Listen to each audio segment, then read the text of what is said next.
नमस्कार मेरे प्यारे श्रोताओं, कैसे हैं आप सब। उम्मीद है सब भले चंगे और आनंद में होंगे। आज मैं आपके लिए एक ऐसी कहानी लेकर आई हूँ जो हमें सिखाती है कि इंसानियत और नेकी का फल कभी न कभी जरूर मिलता है।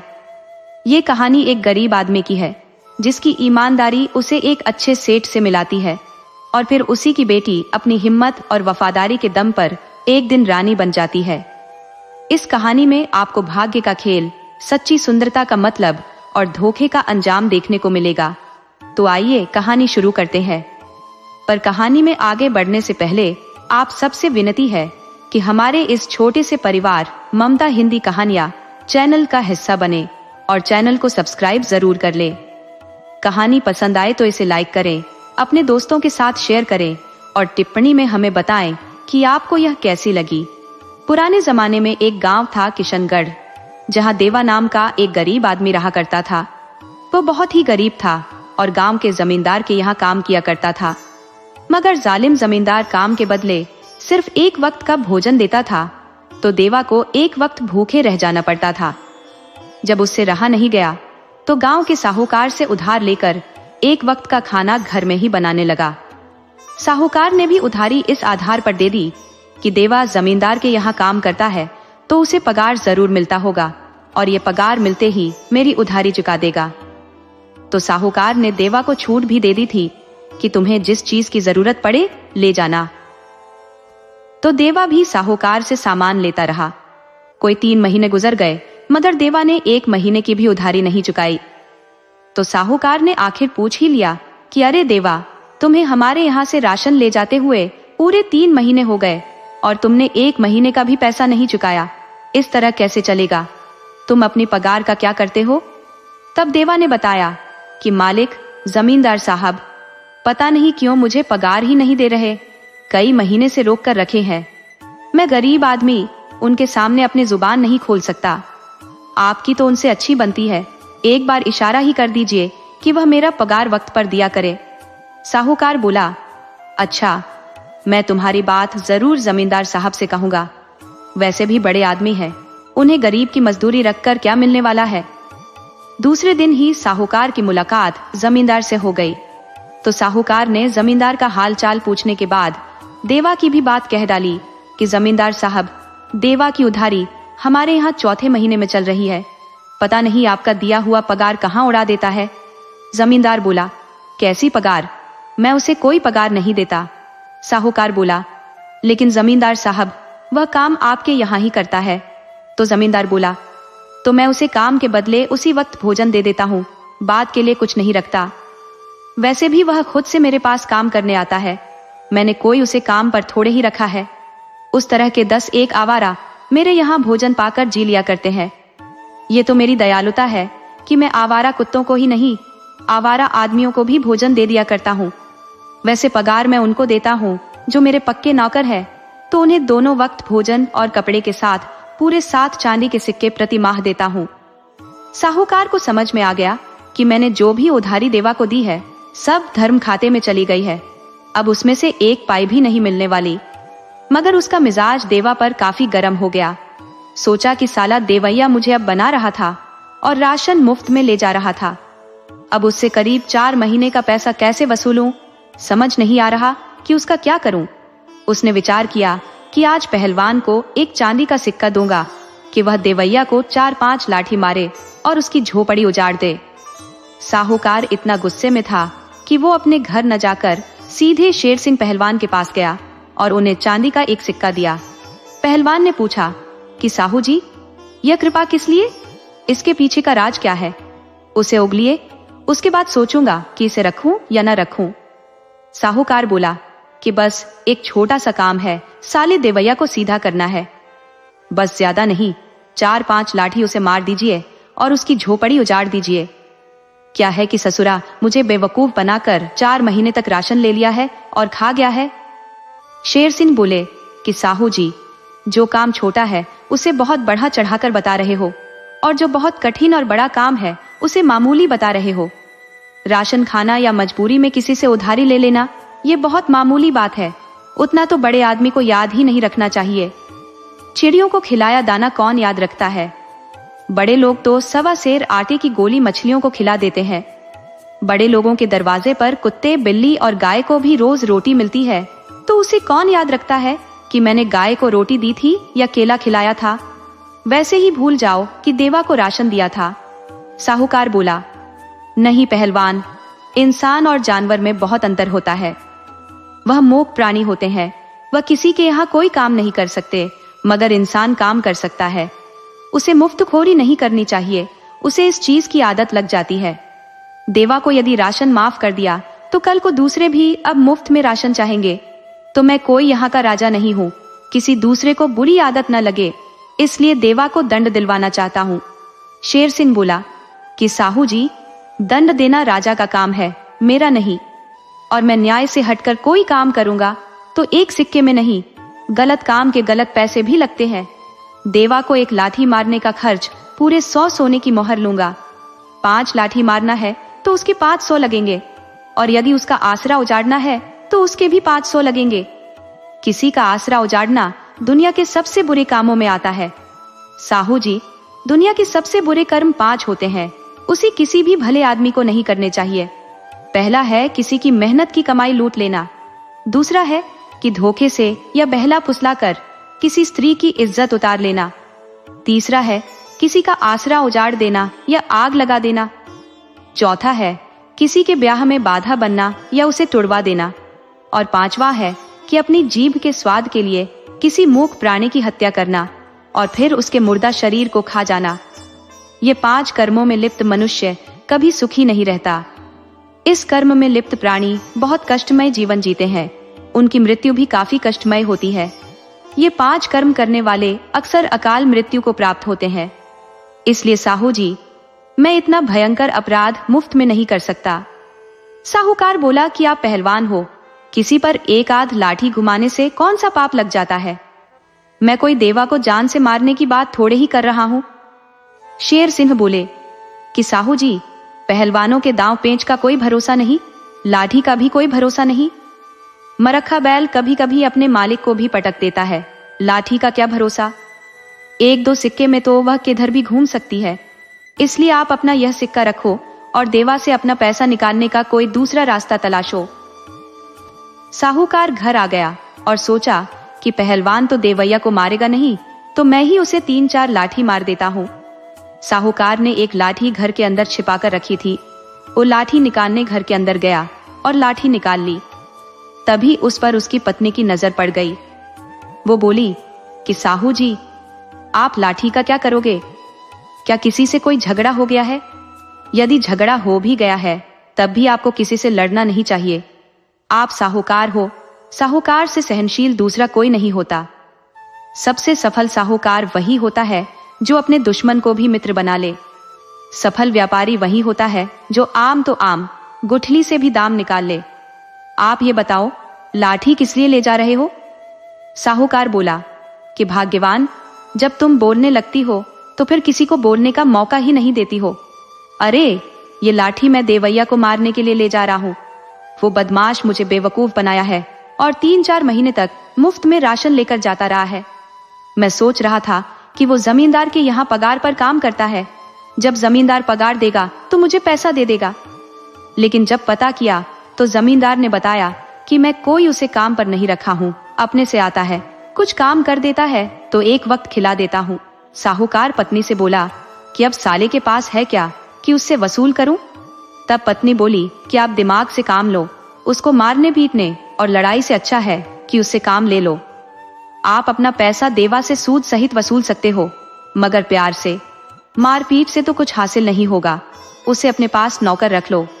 जब जमींदार एक वक्त भोजन देता है तो आप उसे दोनों वक्त भोजन दो, वस्त्र भी दो, 5-6 महीने बाद उसे कुछ पगार भी दो। फिर वह आपका साथ अपने सगे भाई की तरह देगा।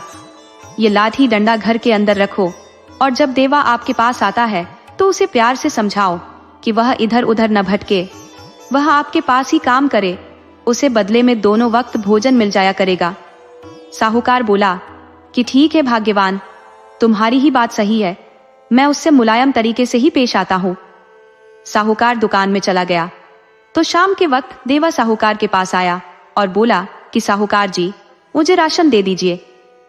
तो साहूकार बोला कि तुम क्या रोज परेशान रहते हो, एक वक्त के भोजन के लिए जमींदार की बेगारी करते हो, जबकि जमींदार तुमसे काम तो बहुत ज्यादा लेता है मगर भोजन सिर्फ एक वक्त का देता है। तुम मेरे पास रहो, दोनों वक्त भोजन दूंगा, वस्त्र भी दूंगा तथा काम भी बहुत कम लूंगा। देवा बोला कि साहूकार जी, यह तो मेरे पर बड़ा उपकार होगा, आप मुझे अपने पास ही रखे। मैं तो कब से सोच रहा था मगर आपसे कह नहीं पा रहा था, मगर मेरी मुराद आपने पूरी कर दी है, आप मुझे आज से ही अपने पास रखो। साहूकार बोला, हाँ, तुम आज से ही मेरे पास रहो। बाहर गाय बंधी है, उसका दूध निकाल दो। आज तो खुद मेरी पत्नी ने उसको चारा डाल दिया है, कल सुबह से चारा डाल देना। बस मेरी एक गाय को देखना है और कभी कभी मेरे साथ बाजार से सामान लाना है और मेरे पास कोई फावड़ा नहीं चलाना है। बहुत आराम का काम है, तुम अपना घर समझकर मेरे साथ काम करो। देवा बोला, साहू जी, मैं आपको कभी शिकायत का मौका नहीं दूंगा। मैंने जिंदगी में बहुत दुख झेले हैं मगर आपकी कृपा से मुझे अब सुख मिल जाएगा। इस तरह मन लगाकर देवा साहूकार के यहाँ काम करने लगा। साहूकार की स्त्री बहुत दयालु थी, वो देवा को भरपेट भोजन दोनों वक्त दे देती थी। कुछ समय बाद स्त्री ने साहूकार से कहा कि देखिए, किसी से भी मुफ्त में काम नहीं लेना चाहिए, कोई देखे या ना देखे, मगर भगवान सब देखते हैं, सब समझते हैं, इसलिए आप बिना देर किए देवा को पगार देना शुरू कर दीजिए। साहूकार ने पत्नी की बात मानकर 30 चांदी का सिक्का प्रतिमाह देवा को तय कर दिया। साहूकार देवा को 30 सिक्के हर महीने दे देता तो देवा अब उसे कहाँ रखता। उसने बहुत सोच विचार कर पैसा साहूकार की पत्नी के पास जमा कर दिया। इस तरह 1 साल गुजर गया। साहूकार की पत्नी को अपने मायके जाना हुआ तो साहूकार बोला कि देखो भाग्यवान, मेरे पास तो वक्त नहीं है, तुम देवा को साथ लेकर चली जाओ। साहूकार की पत्नी मायके चली गई। वह 1 सप्ताह तक मायके में रही, मगर वह एक बात से काफी दुखी थी कि उसके पिता के घर रह रही नौकरानी अब नहीं रही थी। अब उसकी बेटी थी जो नौकरानी बनकर रह रही थी। मगर साहूकार की पत्नी ने देखा कि वो अकेले में छिप छिप कर रोती रहती थी। आखिर साहूकार की पत्नी ने पूछ ही लिया कि तुम इस तरह अकेले में रोती क्यों हो? तो उस लड़की ने बताया कि मेरी माँ ही नहीं और मेरा दूर दूर तक कोई नहीं है। किसी दिन साहू जी मुझे इस नौकरी से हटा देंगे तो मेरा क्या होगा, यही सोचकर मुझे रोना आ जाता है। साहूकार की पत्नी ने सोचा कि जब इसका कोई नहीं है तो इसका ब्याह कौन कराएगा। वो अपने पिता को भी जानती थी कि स्वार्थी आदमी है, उन्हें किसी नौकरानी के ब्याह के बारे में क्या सोचना, वह इसके लिए कुछ नहीं कर सकते। तो साहूकार की पत्नी ने बड़ा निर्णय ले लिया कि वह इस नौकरानी का ब्याह देवा से करा देगी। देवा का घर बस जाएगा और इस गरीब बेसहारा लड़की को सहारा मिल जाएगा। इस बात का जिक्र उसने अपने पिता से भी नहीं किया, न ही देवा को बताया, मगर उस लड़की को बता दी कि तुम तैयार रहो, तुम्हें मेरे साथ हमेशा के लिए चलना है। ये मेरे साथ आया हुआ मेरा नौकर है, मगर है मेरे परिवार के सदस्य जैसा, बहुत भला आदमी है। मैं तेरा ब्याह इस लड़के से करा दूंगी, मगर अभी यह बात यहाँ किसी से मत बताना। मैं यहाँ से तुझे निकालने की कोई तरकीब सोचती हूँ। जब साहूकार की पत्नी अपने घर के लिए लौटने लगी तो पिता और माँ से बोली कि मैं आपकी नौकरानी कमला को 1 सप्ताह के लिए साथ ले जाना चाहती हूँ। बेचारी की माँ नहीं है, ये बहुत सदमे में है। जब थोड़ा घूम फिर लेगी तो मन इसका बहल जाएगा, फिर वापस मैं खुद इसे छोड़ने आ जाऊंगी। इसी बहाने ही मेरा आना एक बार और हो जाएगा। पिता तो नहीं चाहते थे कि नौकरानी कहीं जाए, मगर माँ तैयार हो गई कि बेटी, इसे ले जाओ और जल्दी ही तुम इसे लेकर आ जाना।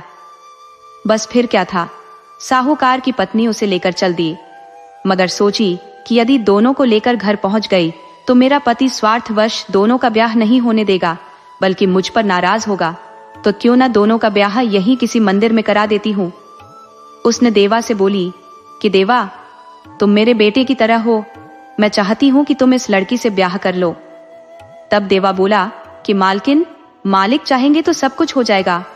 तब साहूकार की पत्नी बोली कि देवा, तुम जैसा सोचते हो वैसा मालिक नहीं है, वह तुम्हें एक नौकर मानते हैं, जबकि मैं तुझे पुत्र की तरह प्यार करती हूँ।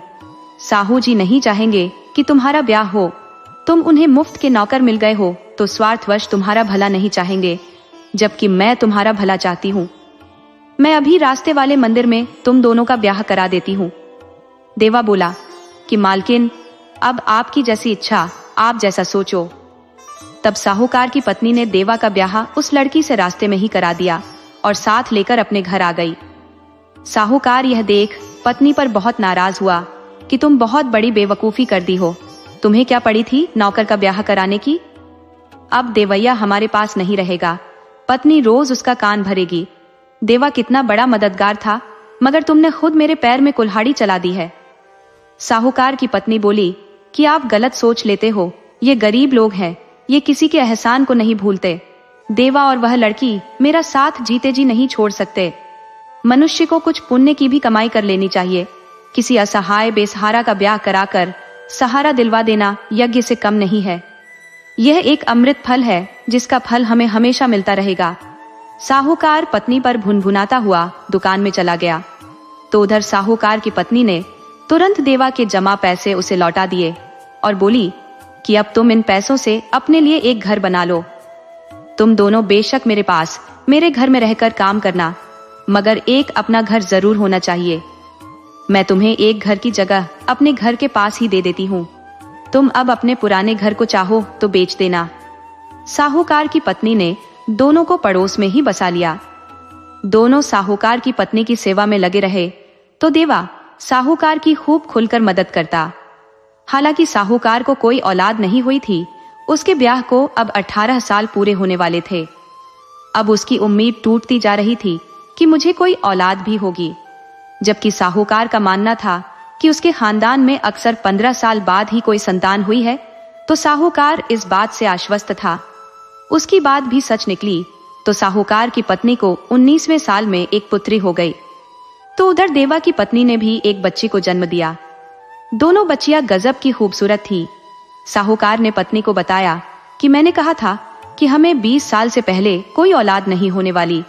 आखिर मेरी बात सच निकली कि नहीं? अब आगे आने वाले साल में हमें पुत्र ही हो जाएगा।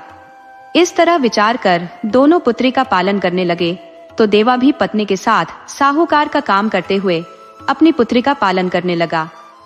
इस तरह समय गुजरा तो दोनों की बेटियां कुछ बड़ी हुई। अब वह पड़ोस में होने के कारण साथ साथ खेला करती। छोटी अवस्था में दोनों एक दूसरे की करीबी सहेली बन गई थी। साहूकार की पत्नी भी चाहती थी कि दोनों साथ साथ रहे। इस तरह अब दोनों 12 साल की हो चली थी। साहूकार ने गांव से बाहर एक बगीचा खरीद लिया था। उस बगीचे में एक सुंदर तालाब भी था, तो लड़कियां रोज स्नान करने तालाब में चली जाती। वह स्नान के बाद बगीचे से फल चुनकर घर लाती। एक दिन स्नान करने गई थी कि विजयगढ़ का राजकुमार विक्रम अपने ननिहाल से वापस आ रहा था। वो बगीचे में चला गया। अभी वह 14 साल का ही था तो तालाब में पानी पीने चला गया। वहां साहूकार की लड़की और देवा की लड़की दोनों सहेलियां स्नान कर रही थी। राजकुमार कौतूहलवश उन्हें देखने लगा।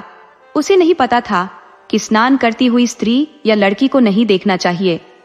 उधर लड़कियां शर्म के मारे लाल पीली हुई जा रही थी। उन्हें नहीं पता था कि यह इस राज्य का राजकुमार है। वह अपने आपे से बाहर हो गई और पानी से निकलकर राजकुमार के ऊपर कंकड़ फेंकने लगी। राजकुमार इसके लिए तैयार नहीं था। उसने कभी सोचा भी नहीं था कि कोई उसके ऊपर पत्थर कैसे फेंक सकता है। मगर जब पत्थर का चोट लगा तो विक्रम भाग खड़ा हुआ। राजकुमार तो साहूकार की बेटी पर मोहित होकर उसे देख रहा था, मगर जब पत्थर की चोट लगी तो इश्क का बुखार उतर गया। उसे समझ में आ गया कि हर चमकने वाली चीज सोना नहीं होती। इधर दोनों खुश हुई कि एक मनचले को हमने मारकर भगा दिया है। अब कोई भी हमें परेशान नहीं कर सकता। हम ईंट का जवाब पत्थर से भी दे सकती है। इस तरह दोनों अब निडर होकर घुमा करती। एक दिन जब दोनों बगीचे के तालाब में स्नान करने गई तो देखा कि वहां तो एक सन्यासी ने डेरा जमा लिया है, तो वह वहां स्नान करना उचित नहीं समझी। दोनों अब घर को लौट जाने पर विचार करने लगी। तभी साहूकार की बेटी बोली कि सखी, हम इस महात्मा के पास चलकर अपना भाग्य दिखा लेते हैं। तब देवा की लड़की बोली कि नहीं, हमें महात्मा के पास नहीं जाना चाहिए। हमारे साथ हमारे माता पिता नहीं है। ये महात्मा लोग भी कोई बहुत अच्छे नहीं होते। कोई कोई तो ढोंगी होते हैं, वह लड़कियों से अभद्रता भी कर सकते हैं। तब साहूकार की बेटी बोली कि महात्मा कोई जवान नहीं है जो हमें छेड़ेगा। और छेड़ेगा तो कंकड़ पत्थर से बाग भरा पड़ा है। इतने पड़ेंगे कि महात्मा की नानी याद आ जाएगी। चलो हम महात्मा के पास चलते हैं, वह कुछ नहीं कहेगा। दोनों महात्मा के पास चली गई तो महात्मा बोले कि आओ बालिके, क्या चाहिए तुम्हें, क्यों आई हो बाग में? तब साहूकार की बेटी बोली कि हमें अपने भाग्य आपसे दिखवाने हैं कि हमारे भाग्य में क्या है। महात्मा बोले कि मूर्ख लड़की, अब क्या तेरा भाग्य देखूं? तुम अपने भाग्य को पत्थर से मारकर दूर कर चुकी हो। तुम जैसी दुष्ट बेवकूफ लड़कियां अपनी किस्मत खुद खराब कर लेती हैं। तुमने आज से 3 दिन पहले एक राजकुमार को पत्थर से मारकर भगा दिया था। वह इस राज्य का राजकुमार था। वह तेरे रूप रंग पर मोहित हो गया था, मगर तुमने उसका दिल तोड़ दिया। वो पत्थर की चोट खाकर वापस चला गया। साहूकार की बेटी ने अपना सिर पीट लिया कि वो क्या कर दी। उसे तो पता ही नहीं था कि वो लड़का राजकुमार भी हो सकता है। वो तो उसे मनचला समझ बैठी थी। अब दूसरी लड़की को देखकर महात्मा बोले कि तुम अपनी सहेली के पागलपन में खूब साथ दी हो। तुम अपनी सहेली से भी बड़ी मूर्ख हो। तुम यदि जरा भी उस राजकुमार पर दया दिखाती तो तुम राजकुमार की मंगेतर होती। मगर तेरा भाग्य अब भी प्रबल है। तू एक दिन अपने परिश्रम और वफादारी के बल से इस राज्य की रानी बन जाओगी, मगर इसके लिए तुम्हें बहुत कष्ट भी सहने पड़ेंगे। तुम्हें बहुत साहसिक कदम उठाने होंगे। तुम दोनों की जिंदगी में बहुत उतार चढ़ाव आएगा, मगर तुम उसे हंसकर पार कर जाओगी। महात्मा बोले कि हमने तुम दोनों का भविष्य बता दिया, अब दोनों दक्षिणा देती जाओ। साहूकार की बेटी बोली कि हम कोई दक्षिणा नहीं लिए हैं, बाद में घर से लाकर दे दूंगी। महात्मा बोले कि दक्षिणा में केवल धन ही नहीं होता, तुम्हारे पास बहुत कुछ है दक्षिणा में देने लायक। बस दक्षिणा देने का मन होना चाहिए। अगर मन हो तो फिर दक्षिणा कभी भी दी जा सकती है, कुछ भी दिया जा सकता है। साहूकार की बेटी बोली कि महात्मा जी, आप कुछ ज्यादा नहीं बोल रहे, आपको अपनी उम्र का लिहाज करना चाहिए। तब महात्मा बोले कि बालिके, तुम दोनों महामूर्ख हो। अरे मैं कोई गलत बात नहीं बोलता, तुम दोनों मेरे कहने का अर्थ समझो। तुम बाग का फल, फूल, लकड़ी और तालाब का पानी कुछ भी दे सकती हो। अभी तुम्हारे पास पके फल हैं, उनमें से ही 1-2 दे सकती हो। बस दिल बड़ा हो, देने का साहस हो, तो दक्षिणा हर जगह मौजूद है। अब जब कुछ भी नहीं देना चाहती तो जाओ यहाँ से, मुझे कुछ नहीं चाहिए। लड़कियों ने महात्मा को चुने हुए फलों में से 4-5 दे दिए और घर लौट आई। इस तरह समय गुजरने लगा। अब दोनों पूरी तरह सयानी हो चली थी। तो साहूकार ने बेटी का ब्याह एक बड़े साहूकार के घर कर दिया। उसने मन्नत मांगी थी कि बेटी का ब्याह हो जाने पर 4 धाम की यात्रा करेगा। तो ब्याह हो जाने पर पत्नी के साथ तीर्थ के लिए जाने लगा। तो देवा बोला कि मालिक, जिंदगी भर आपकी सेवा में रहा हूं, आप मुझे भी तीर्थ करा दो तो मैं भी दुनिया देख लूं। साहूकार तो चाहता ही था कि कोई साथी मिले तो यात्रा आसान हो। वो बोला कि देवा, तुम पत्नी के साथ तैयार हो जाओ, हम साथ चलेंगे। बेटी को यहीं घर की देखरेख में छोड़ दो, मैं अपनी बेटी और दामाद को यहीं बुला लेता हूँ। साहूकार ने अपने दामाद को सूचना दे दी कि वह बेटी के साथ आकर 3-4 महीने यहीं मेरे कारोबार को संभाले। साहूकार देवा के साथ यात्रा पर निकल गया। साथ में दोनों की पत्नियां थी। उधर साहूकार का दामाद पत्नी को साथ नहीं लाया, वह अकेले आ गया।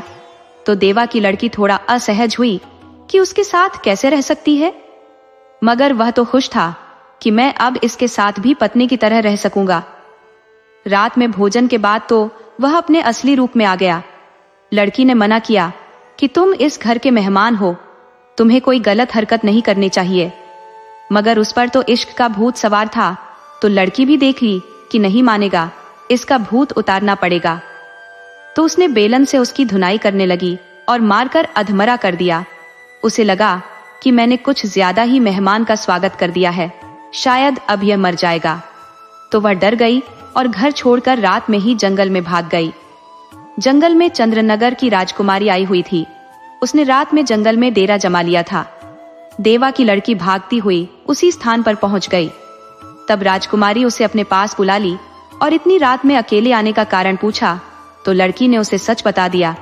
तो राजकुमारी बोली कि तुम मेरे साथ रहो, मैं तुम्हें अपनी दासी बना लेती हूँ। राजकुमारी बोली कि मेरा नाम रूपमती है, मैं चंद्रनगर की राजकुमारी हूँ, तुम मेरे साथ रहना, मगर अंधी बनकर। मैं क्या करती हूँ, किससे मिलती हूँ, इससे तुम्हें कोई मतलब नहीं होना चाहिए। लड़की बोली कि राजकुमारी, मेरा नाम पार्वती है, मैं आपकी दासी हूँ, मालकिन नहीं। मुझे आपकी सेवा से मतलब रहेगा। राजकुमारी उसे लेकर अपने महल लौट गई। उधर राजकुमार विक्रम अब राजा बन चुका था। राजा बिल्कुल नया था, अभी तो उसकी शादी ही नहीं हुई थी। उससे ब्याह के लिए बहुत दूर देश के राजा महाराजाओं की राजकुमारियों के लिए रिश्ते आ रहे थे। परंतु विक्रम को एक धुन सवार हो गई थी कि ब्याह करूंगा तो संसार की सबसे सुंदर राजकुमारी से। वो जब से साहूकार की बेटी को देखा था तो सुंदरता पर आशिक हो गया था। उधर राजा के गुरु ने उन्हें चेताया कि किसी चीज की अति ठीक नहीं होती। अक्सर साधारण औरतें ही पति का साथ मरते दम तक निभाती हैं। आज आपको बहुत सुंदरता के चक्कर में न पड़कर एक स्वस्थ और सुंदर चरित्र वाली लड़की से ब्याह कर लेना चाहिए। आप राजा हो, आपको खुद सुंदर कार्य कर प्रजा के दिल में राज करना चाहिए। चेहरे की सुंदरता तो बस 4 दिन की चमक मात्र है, चरित्र की चमक मरने के बाद तक बनी रहती है। परंतु राजा विक्रम कहाँ मानने वाला था। वह तर्क देता कि हमें अपने बागों में अच्छे फूलों की क्या जरूरत है, हम किसी साधारण बिना सुगंध वाले फूल से भी तो काम चला सकते हैं। उसका मानना था कि सुंदर फूल और सुंदर स्त्री पर तो देवता भी प्रसन्न रहते हैं। राजा ने बहुत खोजबीन के बाद सबसे सुंदर राजकुमारी चंद्रनगर की राजकुमारी रूपमती को पाया, तो उसने राजा के पास ब्याह का संदेशा भिजवाया। तो राजा ने भी राजकुमारी रूपमती का ब्याह विक्रम से करा दिया। राजकुमारी रूपमती अपने सुंदरता के घमंड में चूर थी। वो अपने साथ पार्वती दासी भी लाई थी, जो बहुत सुंदर थी। वो रानी का साज श्रृंगार किया करती थी। राजा सुंदर रानी पाकर फूला नहीं समा रहा था। वह कई महीने तक तो रानी के प्यार में इतना खोया रहा कि दरबार में ही नहीं आया। उधर रानी की दासी पार्वती राजा को देखकर ही जान गई थी कि यह वही राजकुमार है जिसके ऊपर हमने पत्थर फेंके थे। महात्मा ने कहा था कि विवेक से काम लेना, वफादारी से तुम रानी बन जाओगी। तो वह राजा के व्यक्तित्व से काफी प्रभावित थी। उसने देखा कि राजा रानी के प्यार में कहीं ज्यादा खो गए हैं, जबकि रानी उनसे कोई प्यार नहीं करती। वह जानती थी कि रानी रूपमती बेशक मुझे आसरा दी है, मगर है बदचलन, और अब तो रूपमती के साथ उसकी ससुराल में भी आ गई थी। वो रानी रूपमती के एक ऐसे राज्य को जानती थी जिसे कोई दूसरा नहीं जानता था। उसे राजा विक्रम पर दया आ रही थी। उधर रानी रूपमती दासी पार्वती से बोली कि तुम मेरी सबसे भरोसेमंद हो, तुम राजा पर निगरानी रखो। तुम तो जानती हो ये बंदर के जैसा राजा मुझे जरा भी पसंद नहीं है।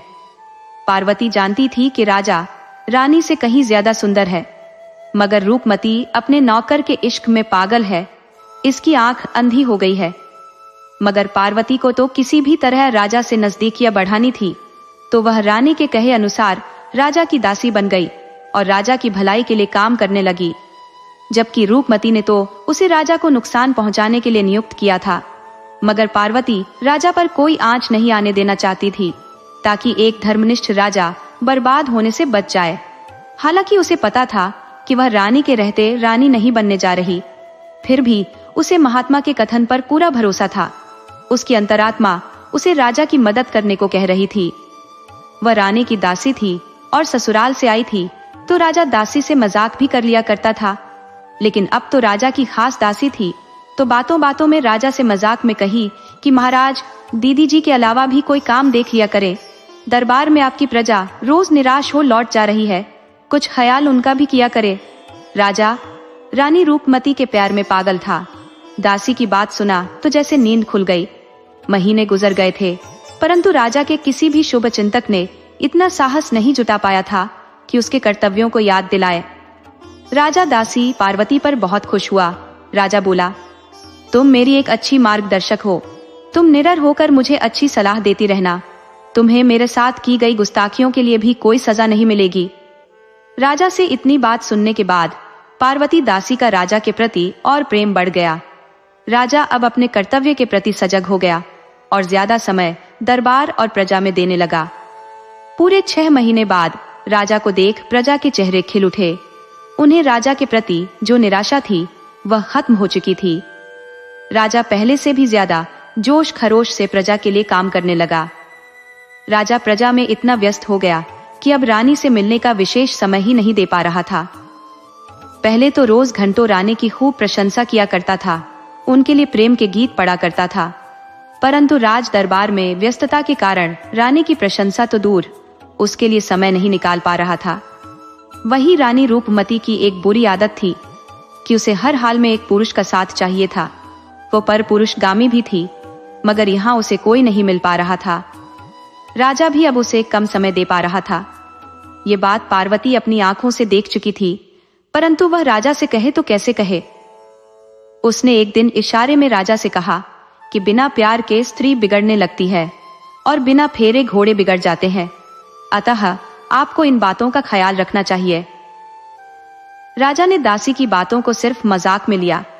उधर जब रानी ने देखा कि राजा उसके प्रति उदासीन होता जा रहा है, न तो कोई तारीफ करता है और न ही प्यार करता है, और अब उसका प्रेमी भी यहाँ नहीं मिल सकता, किसी दूसरे पुरुष का साथ नहीं मिल सकता, तो उसने नाटक करना शुरू कर दिया।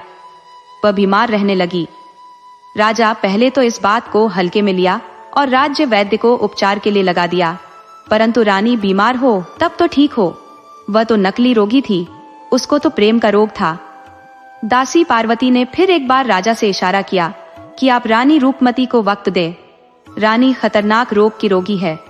इस तरह के रोग दवा से नहीं बल्कि प्यार पाने से ठीक हो जाते हैं। परंतु राजा ने दासी की बात पर ध्यान नहीं दिया।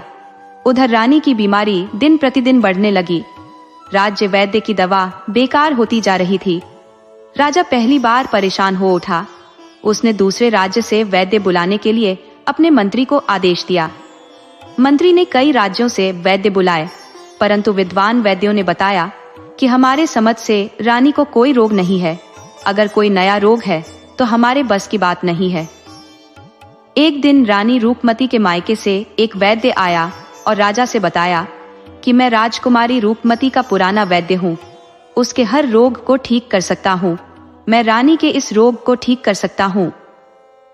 पार्वती दासी उसे देखते ही घबरा गई कि यह तो रानी रूपमती का प्रेमी है, मायके में खुल्लम खुल्ला राजकुमारी से मिला करता था, यह वैद्य कब से बन गया? अवश्य ही रानी ने इसे अपनी आग बुझाने के लिए बुलाया है। शायद राजा विक्रम के साथ कोई अनहोनी घटना घटने वाली है। पार्वती अभी सिर्फ एक दासी थी, वह राजा और रानी के मामले में हस्तक्षेप नहीं कर सकती थी और न ही सच्चाई उजागर कर सकती थी। वह जानती थी कि बड़े लोग सिर्फ निर्दोष को ही बलि का बकरा बनाते हैं। रानी रूपमती जरा सी गलती पर फांसी चढ़वा सकती है, मगर पार्वती भयभीत रहते हुए राजा के प्रति वफादार थी। शाम में वैद्य बने रानी के प्रेमी ने कहा कि महाराज, रानी जी की स्थिति ठीक नहीं है, उन्हें ठीक से इलाज की जरूरत है। 1 हफ्ते तक हमें रानी के साथ ही रहना होगा। राजा बोला, आप 1 महीने तक रानी के साथ रहो, परंतु रानी को ठीक कर दीजिए। नकली वैद्य यही तो चाहता था, उसे तो बिन मांगे मुराद मिल गई। रात के समय राजा की सेवा करते वक्त दासी पार्वती बोली कि महाराज, रानी के पास किसी अनजान व्यक्ति को रहने की अनुमति देकर आपने अच्छा नहीं किया। राजा बोला, इसमें कोई बुराई नहीं है, रानी बीमार है, उसे वैद्य की आवश्यकता है, और वैद्य से किसी बीमार को क्या खतरा हो सकता है? तुम बेवजह बहुत शंका करती हो, तुम्हें रानी के प्रति कोई शंका नहीं करनी चाहिए। रानी इस वक्त बीमार है और बीमार के साथ मजाक कतई अच्छा नहीं है। तुम मेरी भरोसेमंद दासी हो, रानी के बाद यदि किसी पर भरोसा करता हूँ तो तुम पर करता हूँ, और तुम बिना सिर पैर की बातें करोगी तो मेरा भरोसा तुम पर से उठ जाएगा। दासी पार्वती बोली, क्षमा करें महाराज, गलती हो गई, परंतु क्या करूं, आपकी और रानी की सुरक्षा को लेकर चिंतित रहती हूँ। राजा बोला, इतने सुरक्षा कर्मियों के रहते तुम्हें कोई चिंता करने की जरूरत नहीं। राजा इस तरह आराम से सो गया। सुबह में पता चला कि राजा तो दरबार में है ही नहीं। पार्वती ने पूरे महल में छान मारा, परंतु राजा का कोई अता पता नहीं चला। उसने अपनी साथी दासी से रानी का हाल जाना, तो वह भी रानी के प्रेम प्यार को जानती थी। उसे भी नकली वैद्य के विषय में पता था। वह जानती थी कि वह वैद्य नहीं, रानी का मायके का प्रेमी है, और यहाँ रानी ने ही उसे बुलवाया है। वह रानी की कट्टर पक्षधर थी, उसे रानी को प्रेमी से मिलना अच्छा लगता था। उसने पार्वती से बताया कि रानी ने आज रात भर मजे लूटे हैं। जो मजा रानी को प्रेमी में मिलता है, वह राजा में कहाँ था? पार्वती ने उससे पूछा कि चलो ये सब तो ठीक है, परंतु राजा कहाँ चला गया? उसके बारे में भी तो कुछ जानकारी होनी चाहिए। तो वह दासी बोली, बहन पार्वती, इसके बारे में तो मुझे भी नहीं मालूम, परंतु खबर लगते ही तुम्हें अवश्य बताऊंगी। वैसे इन सब बातों से हमें क्या लेना देना? कोई भी राजा बने या रहे, हमें क्या फर्क पड़ता है? कौन सा हमें रानी बनना है? हम रहेंगी दासी की दासी ही। पार्वती ने कहा, हाँ बहन, तुम्हारी बात सही है, परंतु जानकारी तो रखनी ही चाहिए। पार्वती ने राजा से इस कदर लगाव लगा लिया था, उसे राजा से प्यार हो गया था, परंतु दासी थी तो प्रेम का इजहार नहीं की थी। अब राजा ही गायब हो चुका था। वह जानती थी कि इसमें रानी और उसके प्रेमी का हाथ है। इधर मंत्री से लेकर सेनापति तक सभी परेशान थे। ताज्जुब की बात यह थी कि 1 महीने से बीमार रानी ठीक हो चुकी थी, जैसे उसे कुछ हुआ ही न हो।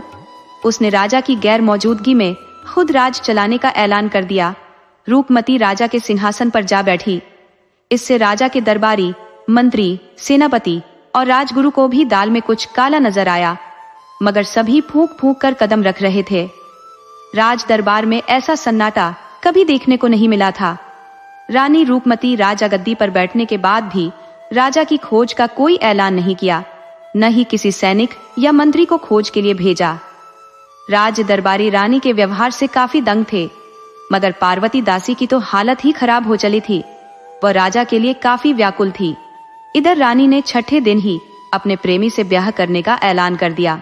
दबे सुर से रानी का विरोध भी होने लगा कि यह राजगद्दी राजा विक्रम की है, और जब तक यह पता नहीं चल जाता कि राजा कहाँ है, जीवित है या मर चुके हैं, तब तक न तो किसी को गद्दी पर बैठने का अधिकार है और न रानी को किसी से ब्याह का अधिकार है। ब्याह कर लेने से तो रानी वैसे ही इस राजगद्दी की हकदार नहीं रह जाएगी, उसे अपने पति के साथ जाना होगा। इधर रानी की खास दासी ने पार्वती दासी से बताया कि मैंने रानी और उसके प्रेमी को रात में बात करते सुना है कि दोनों ने अपने खास बदमाशों की मदद से राजा को बेहोश कर फिर लकड़ी के बक्से में बंद कर नदी में बहा दिया है। अब तक तो राजा पानी में डूबकर मर गया होगा। पार्वती ने रात में सोच लिया कि वह राजा का पता लगाकर रहेगी। बक्से में बहाए गए लोगों में शायद ही कोई मरता है, क्योंकि अक्सर लोग नदी में स्नान करने, पानी लेने आते रहते हैं। बक्से पर नजर पड़ते ही वह बाहर निकाल देते हैं। लोगों को उम्मीद रहती है कि इसमें धन है। पार्वती दासी की अंतरात्मा कह रही थी कि राजा जिंदा है। वह रात में ही राजा का पता लगाने के लिए निकल पड़ी। वह नदी के किनारे किनारे 2 दिन तक चलती रही। आसपास के लोगों से पता लगाती रही, परंतु उसे राजा का कोई सुराग नहीं मिला। तीसरे दिन वो आगे बढ़ रही थी कि उसे नदी किनारे लकड़ी का बक्सा मिला, जो टूटा हुआ था। देखने से लग रहा था कि अभी हाल का ही तोड़ा गया है। पार्वती दासी को लगा कि अब हमारी मंजिल नजदीक है, अवश्य ही राजा कहीं आस पास ही है। वो ढूंढते ढूंढते एक गाय के चरवाहे के पास गई और उससे बक्से और उसमें के आदमी के बारे में पूछा।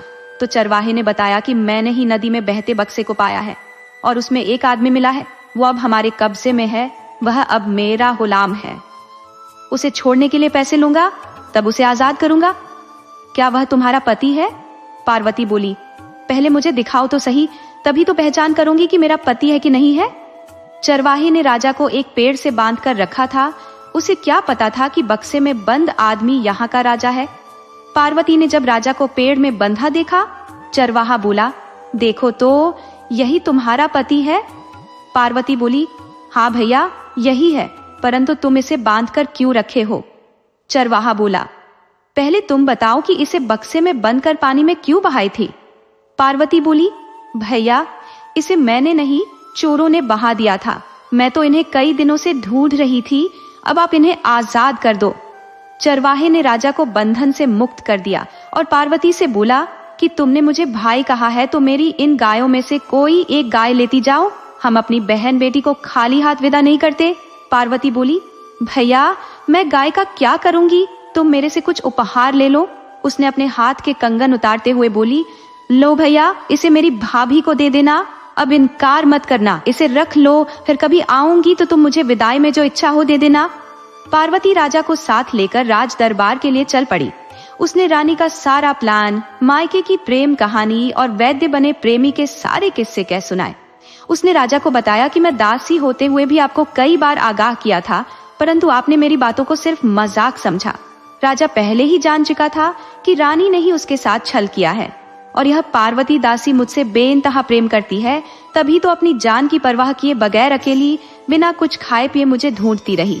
उसे अपने राजगुरु की बात याद आ रही थी कि ब्याह से पहले राजगुरु ने कहा था कि चेहरे की सुंदरता पर मत जाओ, स्त्री के चरित्र की सुंदरता पर जाओ। राजा ने मन में ठान लिया कि यह नौकरानी अब मेरी रानी बनने के योग्य है। वह महल लौट आया। उसके महल लौटते ही सारे दरबारी खुश हो उठे, मगर रानी और उसके चहेते नए पति की हालत खराब हो रही थी।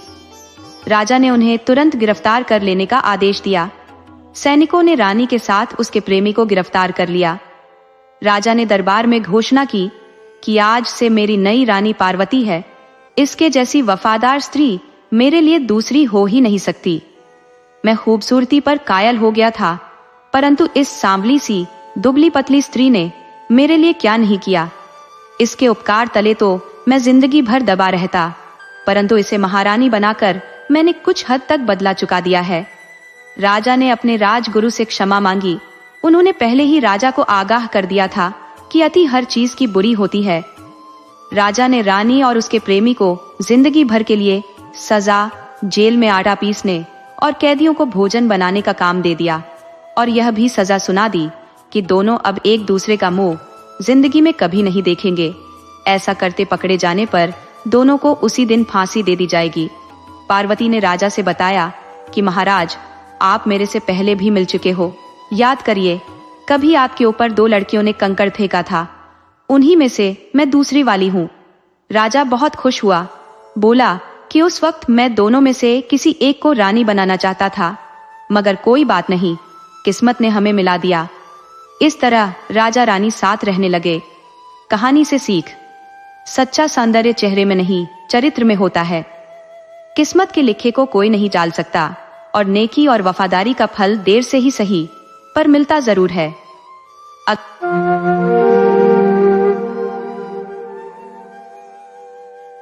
आज मैं आपके लिए एक ऐसी कहानी लेकर आई हूँ जो सिखाती है कि जब सारे रास्ते बंद हो जाए तब भी उम्मीद नहीं छोड़नी चाहिए। ये कहानी एक ऐसी लड़की की है जिसे उसका सगा भाई ही धोखा देकर जंगल में मरने के लिए छोड़ देता है, पर फिर किस्मत उसे एक ऐसा मौका देती है कि वह रानी बन जाती है। यह कहानी विश्वासघात, चमत्कार और न्याय की है। तो आइए कहानी शुरू करते हैं। बहुत पुराने समय की बात है। सोनपुर नाम का एक छोटा सा गांव था, जहां माधव नाम का एक निर्धन किसान रहता था। उसके पास अपनी कोई जमीन नहीं थी, तो वह दूसरे का खेत पट्टे पर लेकर खेती किया करता था। उसे किसी तरह ही गुजारा हो पाता था।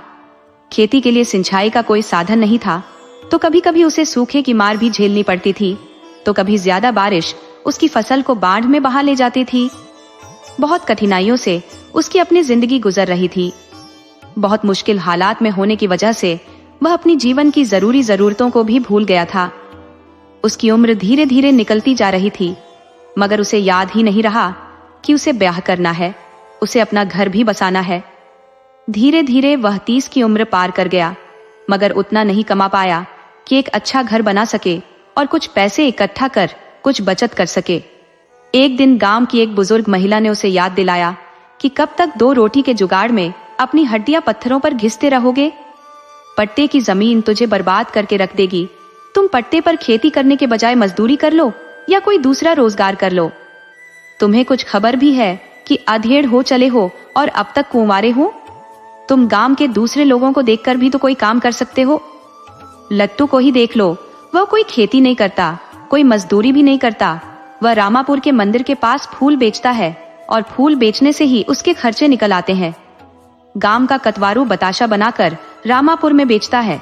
वह बताशा बेचकर परिवार के 8 आदमियों का खर्च चला लेता है। देखो, आदमी को एक ही धंधे पर नहीं बैठे रहना चाहिए। नहीं चला तो धंधा बदलो, काम करने का तरीका बदलो।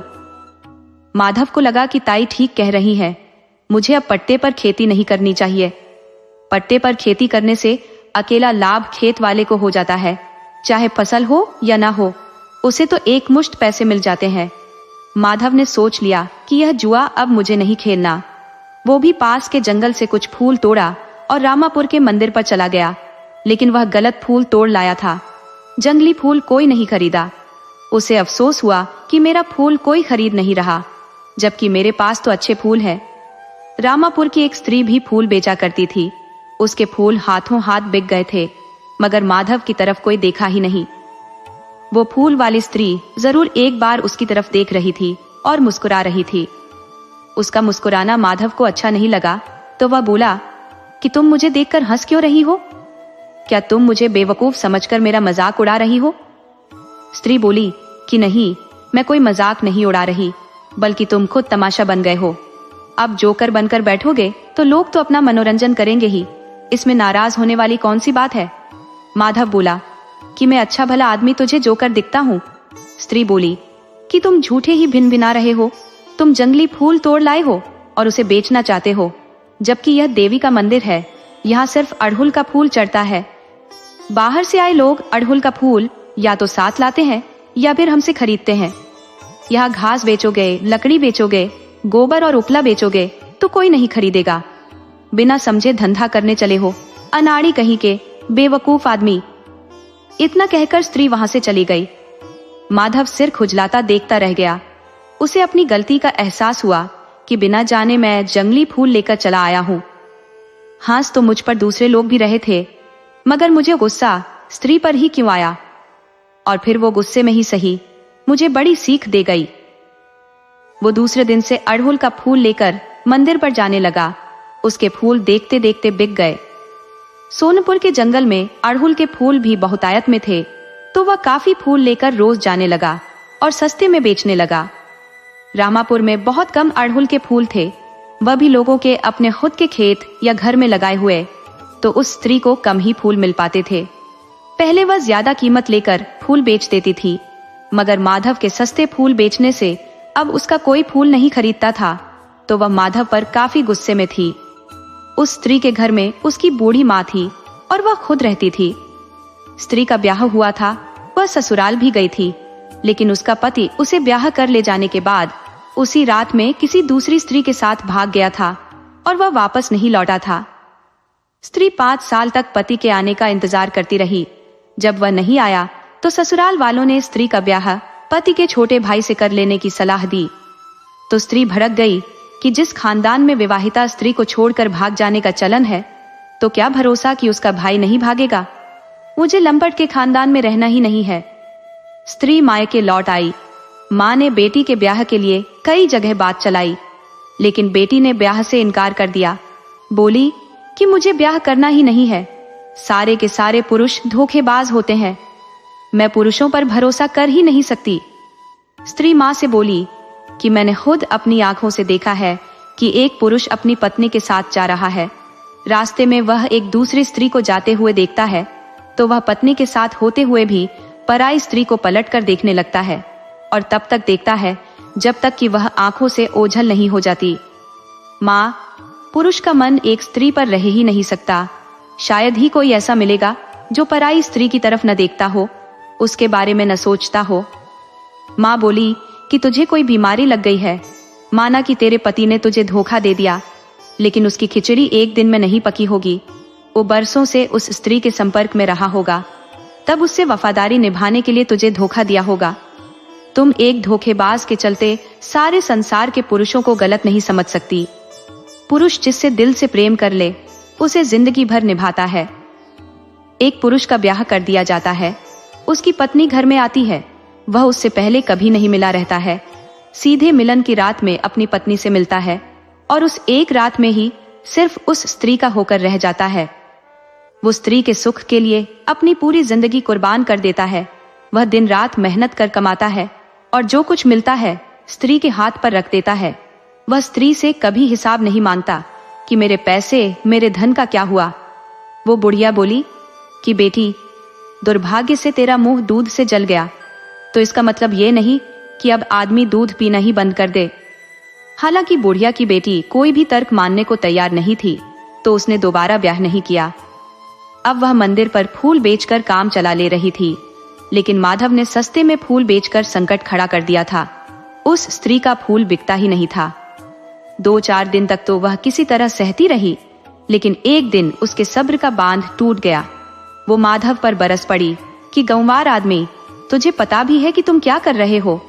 तुम सस्ते में फूल बेचकर किसी के घर के चूल्हे को ठंडा कर दिए हो। कोई तेरे चलते एक एक रोटी को मोहताज हो गई है।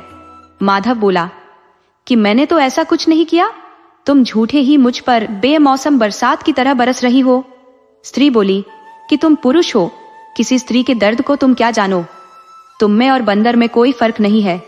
माधव बोला कि तुम कुतिया की तरह भौंकने के बजाय सीधी तरह बताओ कि क्या हुआ है। मेरे चलते कौन भूखा रह जा रहा है? अगर ऐसा है तो मैं इस काम को करूंगा ही नहीं। मुझे उस पैसे की जरूरत ही नहीं कि किसी का रोजगार बंद करा दे। स्त्री बोली कि तुम इतने बड़े बेवकूफ हो, मैं नहीं जानती थी। अरे, तुम रोज देख रहे हो कि मेरे फूल तुम्हारे चलते नहीं बिक रहे। मेरी रोजी रोटी इसी पर निर्भर है, फिर भी तेरी आंख नहीं देख रही। माधव बोला कि तुम्हें लगता है कि मैंने तुम्हारा धंधा बंद कर दिया है, तो तुम यह फूल के पैसे ले लो और फिर मैं कल से यहाँ नहीं आऊंगा। स्त्री बोली कि मैं खुद की मेहनत की खाती हूँ, खैरात में मुझे कुछ नहीं चाहिए।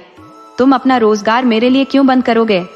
लेकिन मैं कहूंगी कि रोजगार कायदे से करो, सबका भला हो, किसी का रोजगार बंद न हो। माधव वहां से घर आ गया और फिर दूसरे दिन मंदिर पर फूल लेकर नहीं गया। वो स्त्री आई तो उसके फूल बिक गए। वो 3-4 दिन तक आती रही और आते ही उसके फूल बिक जाते थे। उसे ख्याल आया कि मैं अपनी भलाई के लिए दूसरे का रोजगार बंद करा दी। वह आदमी कितना भला था, मेरे खातिर अपना रोजगार ही बंद कर दिया। पता नहीं वह भी मेरी तरह गरीब था या बिल्कुल लाचार था। उसके बाल बच्चे कहीं भूखे तो नहीं रह जाते होंगे।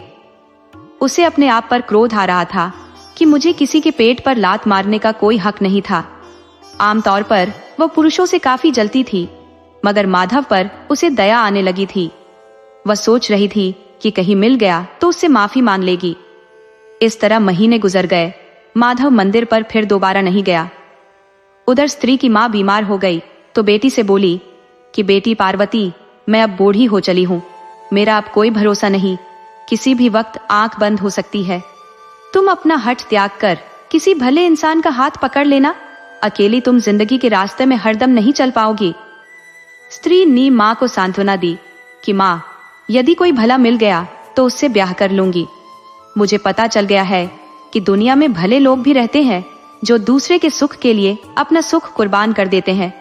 उसने माँ से माधव के बारे में बताया तो माँ बोली कि वह आदमी भी तेरे लिए भला था।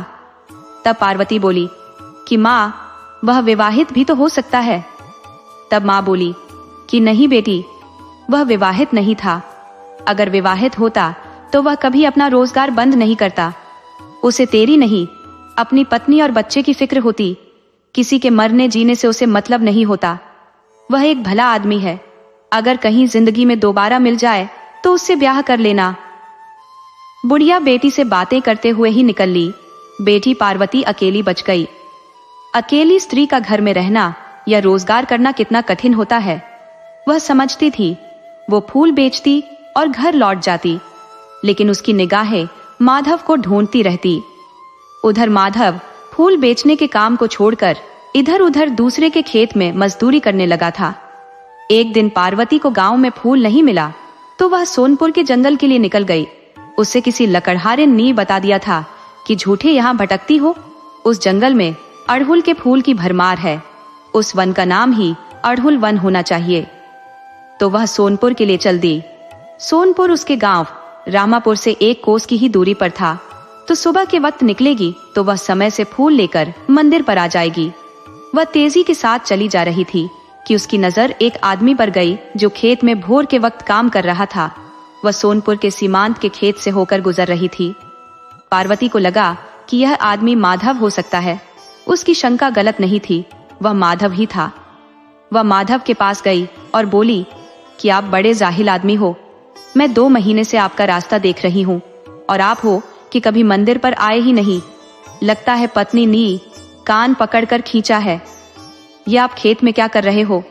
माधव बोला कि खेत में मजदूरी कर रहा हूँ और मेरे घर में मेरी पत्नी या कोई भी नहीं है, बस किसी तरह गुजारा कर ले रहा हूँ। पार्वती बोली कि आपने फूल बेचना क्यों छोड़ दिया?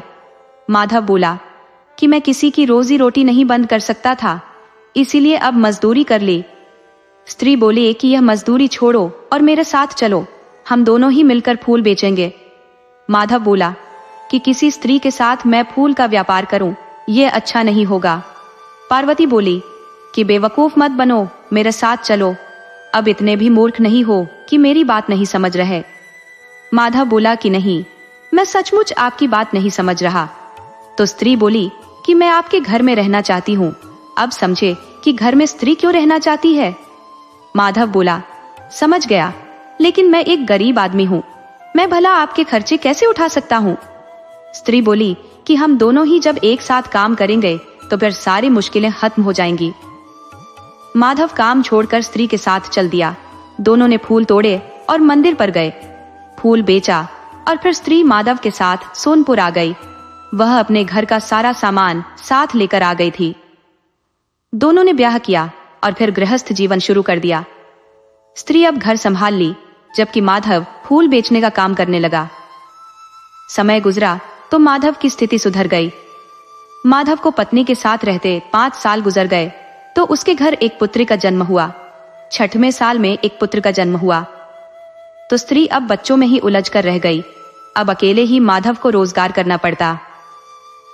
समय गुजरा तो बच्चे कुछ बड़े हुए तो स्त्री ने बेटी बेटा का नामकरण करा दिया। बेटी का नाम रोशनी रखा तो बेटे का नाम रवि रखा।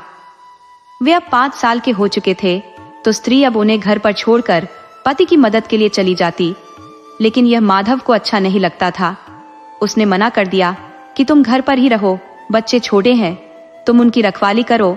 तो फिर से स्त्री बच्चे के साथ ही रहने लगी। एक दिन भोर के वक्त ही माधव जंगल के पास में फूल तोड़ने चला गया। उसका संयोग बिगड़ा और उसका पैर एक विषैले सांप के ऊपर पड़ गया और सांप ने डस लिया।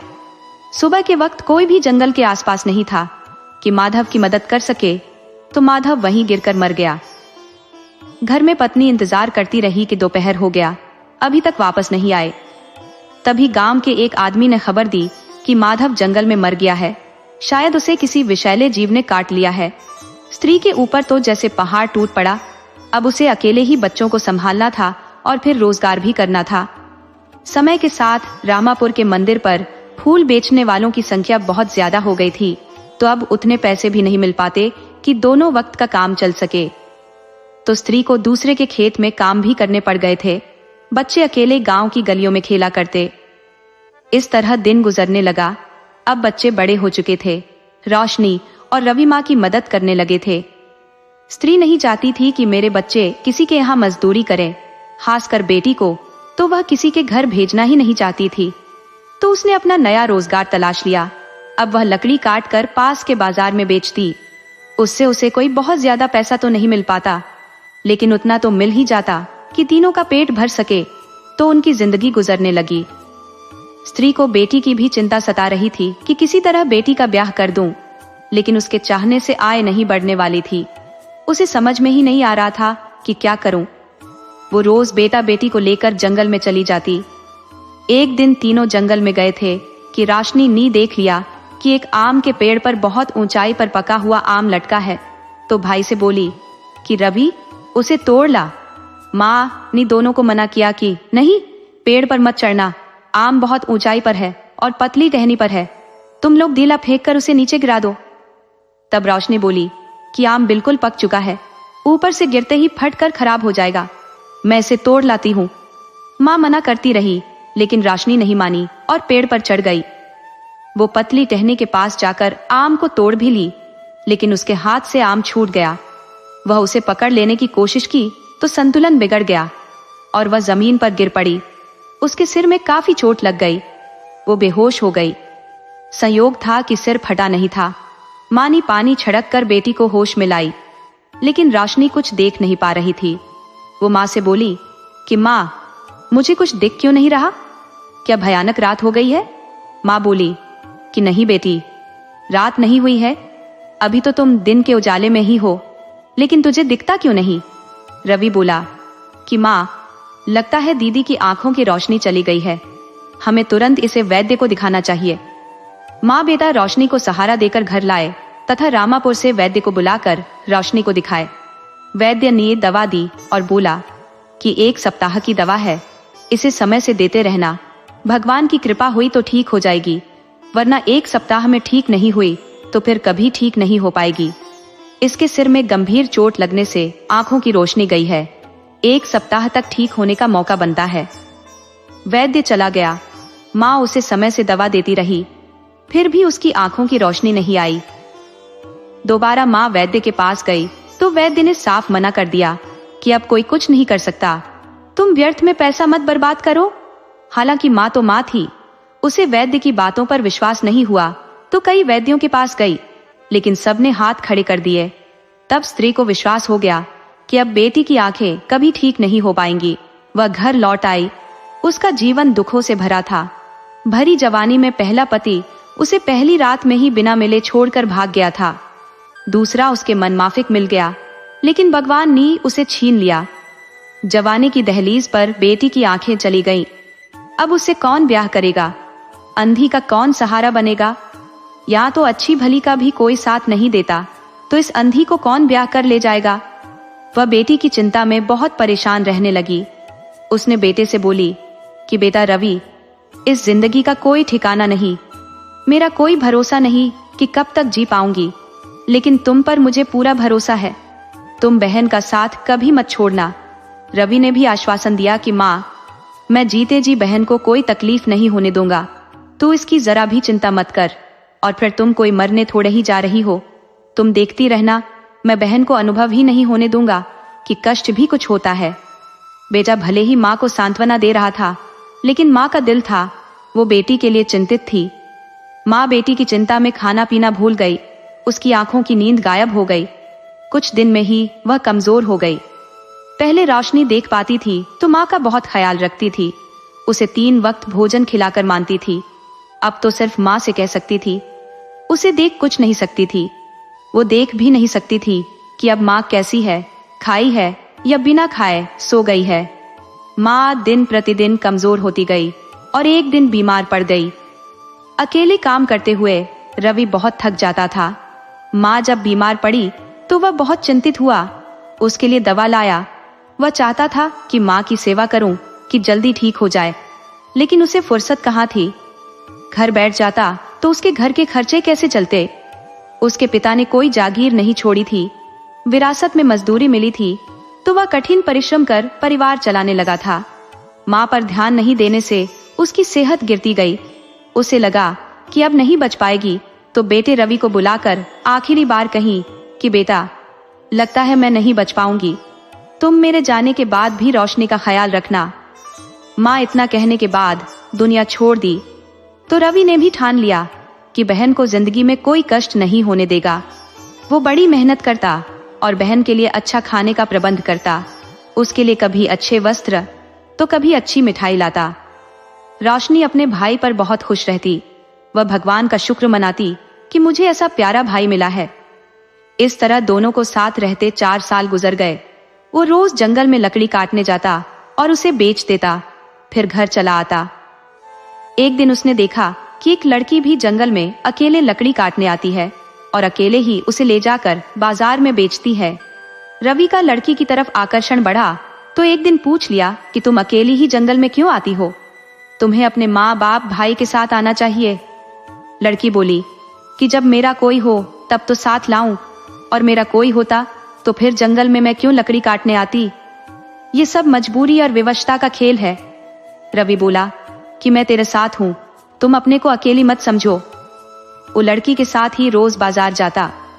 एक दिन लड़की बोली कि मैं घर में अकेली रहती हूँ, मेरे गांव का एक बदमाश मेरे पीछे पड़ा था तो मैं उसे बहुत मारी थी। उसने मुझे सबक सिखाने की धमकी दी थी। अब आज वह 3-4 बदमाशों को इकट्ठा कर लिया है। वह रात में मेरे घर में धावा बोल सकता है। मेरी इज्जत खतरे में है।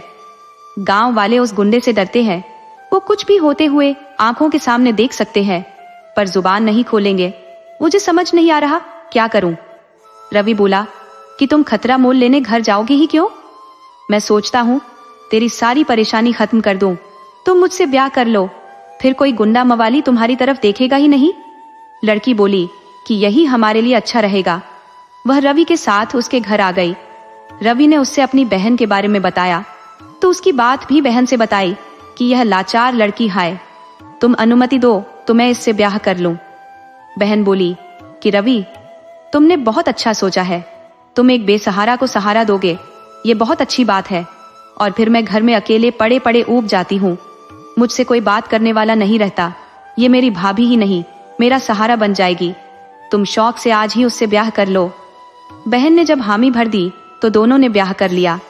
रवि बहन के लिए पहले की तरह ही सामान लाता, मिठाई लाता, तो रोशनी भी पहले की तरह अकेले मिठाई खा जाती।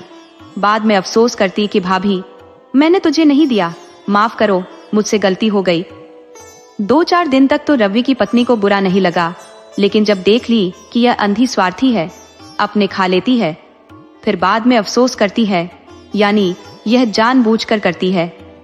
तो वह पति से बोली कि बाहर से आप कुछ भी ले आते हो और आपकी बहन अकेले खा जाती है, क्या उस सामान पर मेरा कोई हक नहीं? रवि बोला, अंधी है, नहीं देख पाती, इसलिए गलती कर देती है। तब उसकी पत्नी बोली कि नहीं, वह जानबूझकर ऐसा करती है। आप पहले जो भी सामान बाहर से लाओगे मुझे दोगे, बाद में मैं आपकी बहन को दे दूंगी। रवि को पत्नी के आगे झुकना पड़ा। वह कोई भी सामान लाता तो पत्नी को दे देता। पत्नी उसमें से आधा रोशनी को दे देती, लेकिन समय के साथ कटौती करने लगी और अब अंधी को मिठाई या कोई भी सामान देना बंद कर दिया। वह खुद खाने लगी। इस बात की खबर रवि को थी, पर पत्नी के सामने कुछ कह नहीं पाता। इस तरह 1 साल गुजर गया तो रवि की पत्नी बोली कि आप इस अंधी से मुक्ति कब दिलाओगे? मुझसे अब इसकी सेवा नहीं हो पा रही। इसे नहलाओ, खिलाओ, इसके हर आदेश का पालन नौकर की तरह करो, ये बिल्कुल ठीक नहीं। ये खाती भी बहुत ज्यादा है, तंदुरुस्त इतनी है कि हमें मारकर ही मरेगी। मुझे तो अब घर में घुटन महसूस हो रही है। लगता है मैं अब ज्यादा दिन घर में नहीं रह पाऊंगी। तुम मुझे इजाजत दो, मैं कोई और ठिकाना देखती हूँ। रवि बोला कि तुम पागल तो नहीं हो? अरे तुम इस घर की मालकिन हो, भला कहाँ जाओगी? स्त्री तुनक्कर बोली कि कह तो ऐसे रहे हो जैसे मैं कोई जमींदारनी बन गई हूँ।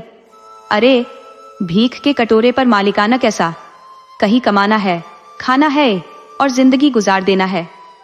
तुम तो भरपेट खा लेते हो, मगर मैं जब से घर में आई हूँ कभी भरपेट खाना नहीं खा पाई। आपकी बहन से कुछ बचे तब तो खाऊं। मुझे इस घर में नहीं रहना, मैं कहीं भी अपने खाने भर का कमा लूंगी। तुम खुश रहो अपनी बहन के साथ। रवि को लगा कि उसकी दुनिया लुट रही है। अगर पत्नी चली गई तो फिर मुझे कोई स्त्री नहीं मिलने वाली। वह स्त्री से बोला कि तुम क्या चाहती हो, वो साफ साफ बताओ। तुम मेरी पत्नी हो, तुम्हारी हर बात मानूंगा। स्त्री बोली कि तुम अपनी बहन से छुटकारा पालो, इसे ले जाकर कहीं छोड़ दो। घने जंगल में इसे ब्याह के बहाने ले जाओ। कोई मनगढ़ंत कहानी सुनाकर इसे जंगल में ले जाओ और छोड़ दो। इसे कोई जानवर खा जाएगा, उसका पेट भर जाएगा और इसको मुक्ति मिल जाएगी। रवि बोला कि मैं अपनी बहन के साथ ऐसे कैसे कर सकता हूँ। तब स्त्री बोली कि तब मुझे ही जाने दो, तुम अंधी के साथ पड़े रहो। रवि बड़ी मुश्किल में फंस गया। वो पत्नी को हरगिज नहीं खोना चाहता था, तो बहन का भी बुरा नहीं चाहता था, लेकिन पत्नी के दबाव में आकर बहन को जंगल में छोड़ने को तैयार हो गया। उसने पत्नी के साथ रात में पूरा विचार बना लिया कि अब हमें क्या करना है। उसने स्त्री पर ही बहन को बहलाने का काम छोड़ दिया। तो स्त्री ने ही रोशनी को सुबह में समझाया कि दीदी, आपके भाई आपके लिए एक लड़का देख आए हैं। उसकी एक आंख सही है, वह देख सकता है, वह ब्याह करना चाहता है, मगर एक आंख के अंधे से कौन भली लड़की ब्याह करेगी? तो वह दोनों आंखों की अंधी से भी ब्याह को तैयार है। आपके लिए सुनहरा अवसर है, आप ससुराल चले जाओ। जब जीवन मिला है तो हर परिस्थिति में जीवन का आनंद लेना चाहिए, और फिर तुम कोई जन्मजात अंधी नहीं हो। रोशनी बोली कि जैसी तुम दोनों की मर्जी, मैं हर बात मानने को तैयार हूँ। स्त्री पति से बोली कि दीदी को आज ही ससुराल ले जाओ और इनका ब्याह उस लड़के से करा दो। रवि बोला कि मैंने उसे आज वक्त भी दिया। हाय, दीदी को वह बहुत खुश रखेगा। उसकी भी एक आंख गिल्ली डंडा खेलने में खराब हो गई है। एक अंधा ही अंधे का दर्द समझ सकता है। चलो हम अभी चलते हैं। रोशनी के भी मन में था कि स्त्री को पति के घर ही रहना चाहिए। हर स्त्री को सहारे की जरूरत होती है, भाई कितना भी उसका अपना हो, उससे अपनी हर तकलीफ नहीं बता सकती। पति ही है जिससे सब कुछ कह सकती है। वो भाई के साथ जंगल में चल दी। रवि उसे लेकर जंगल के रास्ते चल दिया। वो दोपहर तक उसको लेकर जंगल में चलता रहा। जब उसे लगा कि बहुत घनघोर जंगल में आ गया हूँ, अब रोशनी खुद से वापस लौट नहीं सकती, और इस निर्जन वन में कोई आदमी भूल से भी नहीं आ सकता, तो वो बहन से बोला कि बहन, अब तेरी ससुराल बहुत नजदीक में है, तुम इस पेड़ के पास बैठो, मैं लड़के को बुला कर लाता हूँ। इस तरह तुम्हारा उसके घर में जाना ठीक नहीं रहेगा, वह तेरा हाथ पकड़कर तुझे घर में ले जाए, यही अच्छा रहेगा। रोशनी बोली कि भाई, मेरा भला बुरा तुझे ही सोचना है, तुम जैसा कहोगे वही करूंगी, मुझे खुद कुछ दिखता नहीं तो और क्या कह सकती हूँ। रवि उसे पेड़ के पास बैठाकर वहां से पीछे चल दिया। बहन समझी कि भाई मेरे ससुराल से पति को लाने गया है। उसके मन में लड्डू फूट रहे थे। वह बहुत देर तक बैठे बैठे उसे शाम होने लगी। तब उसे ख्याल आया कि बड़ी देर हो गई, भाई आया नहीं, पता नहीं कितना अभी दिन है कि रात होने वाली है। उधर शाम ढलने लगी तो जंगल में खूंखार जानवर चहलकदमी करने लगे। उनकी आवाज आने लगी तो रोशनी को समझते देर नहीं लगी कि यह जंगल है। शायद मेरे भाई और भाभी ने मुझसे छुटकारा पाने के लिए मेरे ब्याह की चाल चली है। मुझे ससुराल भेजने के बहाने भाई मुझे जंगल में छोड़ गया है कि कोई जानवर मुझे मारकर खा जाए। अब मैं क्या करूं? जानवर मुझे जीते जी खाएंगे तो मुझे काफी कष्ट होगा। वो अभी विचार कर ही रही थी कि शेर के दहाड़ने की आवाज आने लगी। वह बिना देर किए जान बचाने के लिए पेड़ पर चढ़ गई। वह अपने अंदाज से पेड़ की ऊंचाई पर पहुंच गई और एक डाल पकड़कर बैठ गई। उसे समझ नहीं आ रहा था कि क्या करे, कब तक वह इस पेड़ पर बैठकर जिंदा रह सकेगी। उसे इधर उधर की बातें सोचते हुए आधी रात हो गई तो उसे लगा कि कोई जीव पेड़ के पास आए हैं। वह इंसान तो नहीं हो सकते। वह ध्यान लगाकर उनकी बातें सुनने लगी। उनकी बातों से रोशनी को अंदाजा लगा कि पेड़ के नीचे भूत और चुड़ैल हैं, आपस में किसी मुद्दे पर बात कर रहे हैं। रोशनी भूत के होने मात्र के एहसास से बहुत डर रही थी। उसे लग रहा था कि हाथ से पेड़ की डाल छूट जाएगी, लेकिन अपने को संभालते हुए उनकी बात सुनने की कोशिश करने लगी। वहां भूतों ने सभा की थी तो भूतों के सरदार ने दूसरे भूत से पूछा कि तुम इस जंगल का समाचार सुनाओ। भूत बोला कि सरदार, जंगल का क्या बताऊं, आज तो यह बरगद का पेड़ औषधि बन गया है। कोई भी जीवित मनुष्य यदि इसका पत्ता खा लेता है तो वह हर तरह के रोग से निरोग हो सकता है। अंधा देख सकता है, लंगड़ा चल सकता है, और तो और बूढ़ा जवान हो सकता है। स्त्री पत्ता खा ले तो राजकुमारी जैसी सुंदर युवती बन सकती है। ये बात सुनते ही रोशनी ने पेड़ की पत्ती तोड़कर चबा ली। घोर आश्चर्य, उसकी आंखें लौट आई थी। वह अब सब कुछ देख रही थी। उसने देखा कि भूतों की मंडली पेड़ के नीचे बैठी है। भूत के सरदार ने दूसरे भूत से पूछा कि तुम गांवों से क्या खबर लाए हो? तब भूत ने बताया कि सरदार, इस जंगल के बाहर एक शापितपुर गांव है। उस गांव में बच्चे जन्म लेते ही मर जा रहे हैं। उस गांव में कोहराम मचा हुआ है। सरदार बोला कि ऐसा क्यों है, उसका उपाय क्या है? तब भूत बताया कि गांव वाले अपने ही करने का फल भोग रहे हैं। उन्होंने एक महात्मा की हत्या अनजाने में कर दी है। महात्मा एक हिरण बनकर घूम रहे थे तो गांव वालों ने सोचा कि सुंदर हिरण है, इसे मारकर हम खा जाते हैं। उन्होंने घात लगाकर हिरण को मार डाला। हिरण मरने से पहले एक महात्मा के रूप में आ गया। वो महात्मा शाप दे डाले, इस गांव में अब कोई जन्म नहीं लेगा, तुम लोगों के वंश का विनाश हो जाएगा। आज 5 साल से कोई बच्चा यदि उस गांव में जन्म लेता है तो वह महात्मा की आत्मा उसे मार डालती है। लेकिन एक उपाय से गांव वाले श्राप से मुक्त हो सकते हैं। कोई इस पेड़ का पत्ता तोड़ ले और शापितपुर गांव से बाहर बरगद के पेड़ के पास प्रार्थना करे कि महात्मा की आत्मा प्रकट हो। अगर महात्मा की आत्मा प्रकट होती है तो इस पेड़ के पत्ते का स्पर्श कराते ही महात्मा जीवित हो जाएंगे, उनका क्रोध शांत हो जाएगा, वह जंगल को लौट जाएंगे। भूत का सरदार अब तीसरे भूत से पूछा कि तुम राजमहल से क्या खबर लाए हो? तब तीसरा भूत बोला कि राजा का इकलौता राजकुमार विजय 3 साल से मरणासन्न पड़ा हुआ, हाय, न तो वह मर रहा है न जी रहा है। तब सरदार बोला कि ऐसा क्या हुआ है, कोई वैद्य उसे क्यों नहीं ठीक कर पाते? तब तीसरा भूत बोला कि सरदार, आप जानकर भी अनजान हो। अरे हम भूत जिसे पकड़ ले उसे कोई वैद्य हकीम ठीक कर सकता है? उस राजकुमार को एक भूतनी ने पकड़ रखा है। राजकुमार ने भैला फुसलाकर अपनी दासी से संबंध बना लिया। वो ब्याह के लिए दबाव बनाने लगी और बोली कि इस बात को राजा से बता दूंगी। तो राजकुमार डर गया और धोखे से दासी को मार दिया। वही दासी अब भूतनी बन गई हाय, और राजकुमार को पकड़कर बैठी है। उसे मरने भी नहीं दे रही और जीने भी नहीं दे रही। लेकिन राजकुमार एक उपाय से बच सकता है।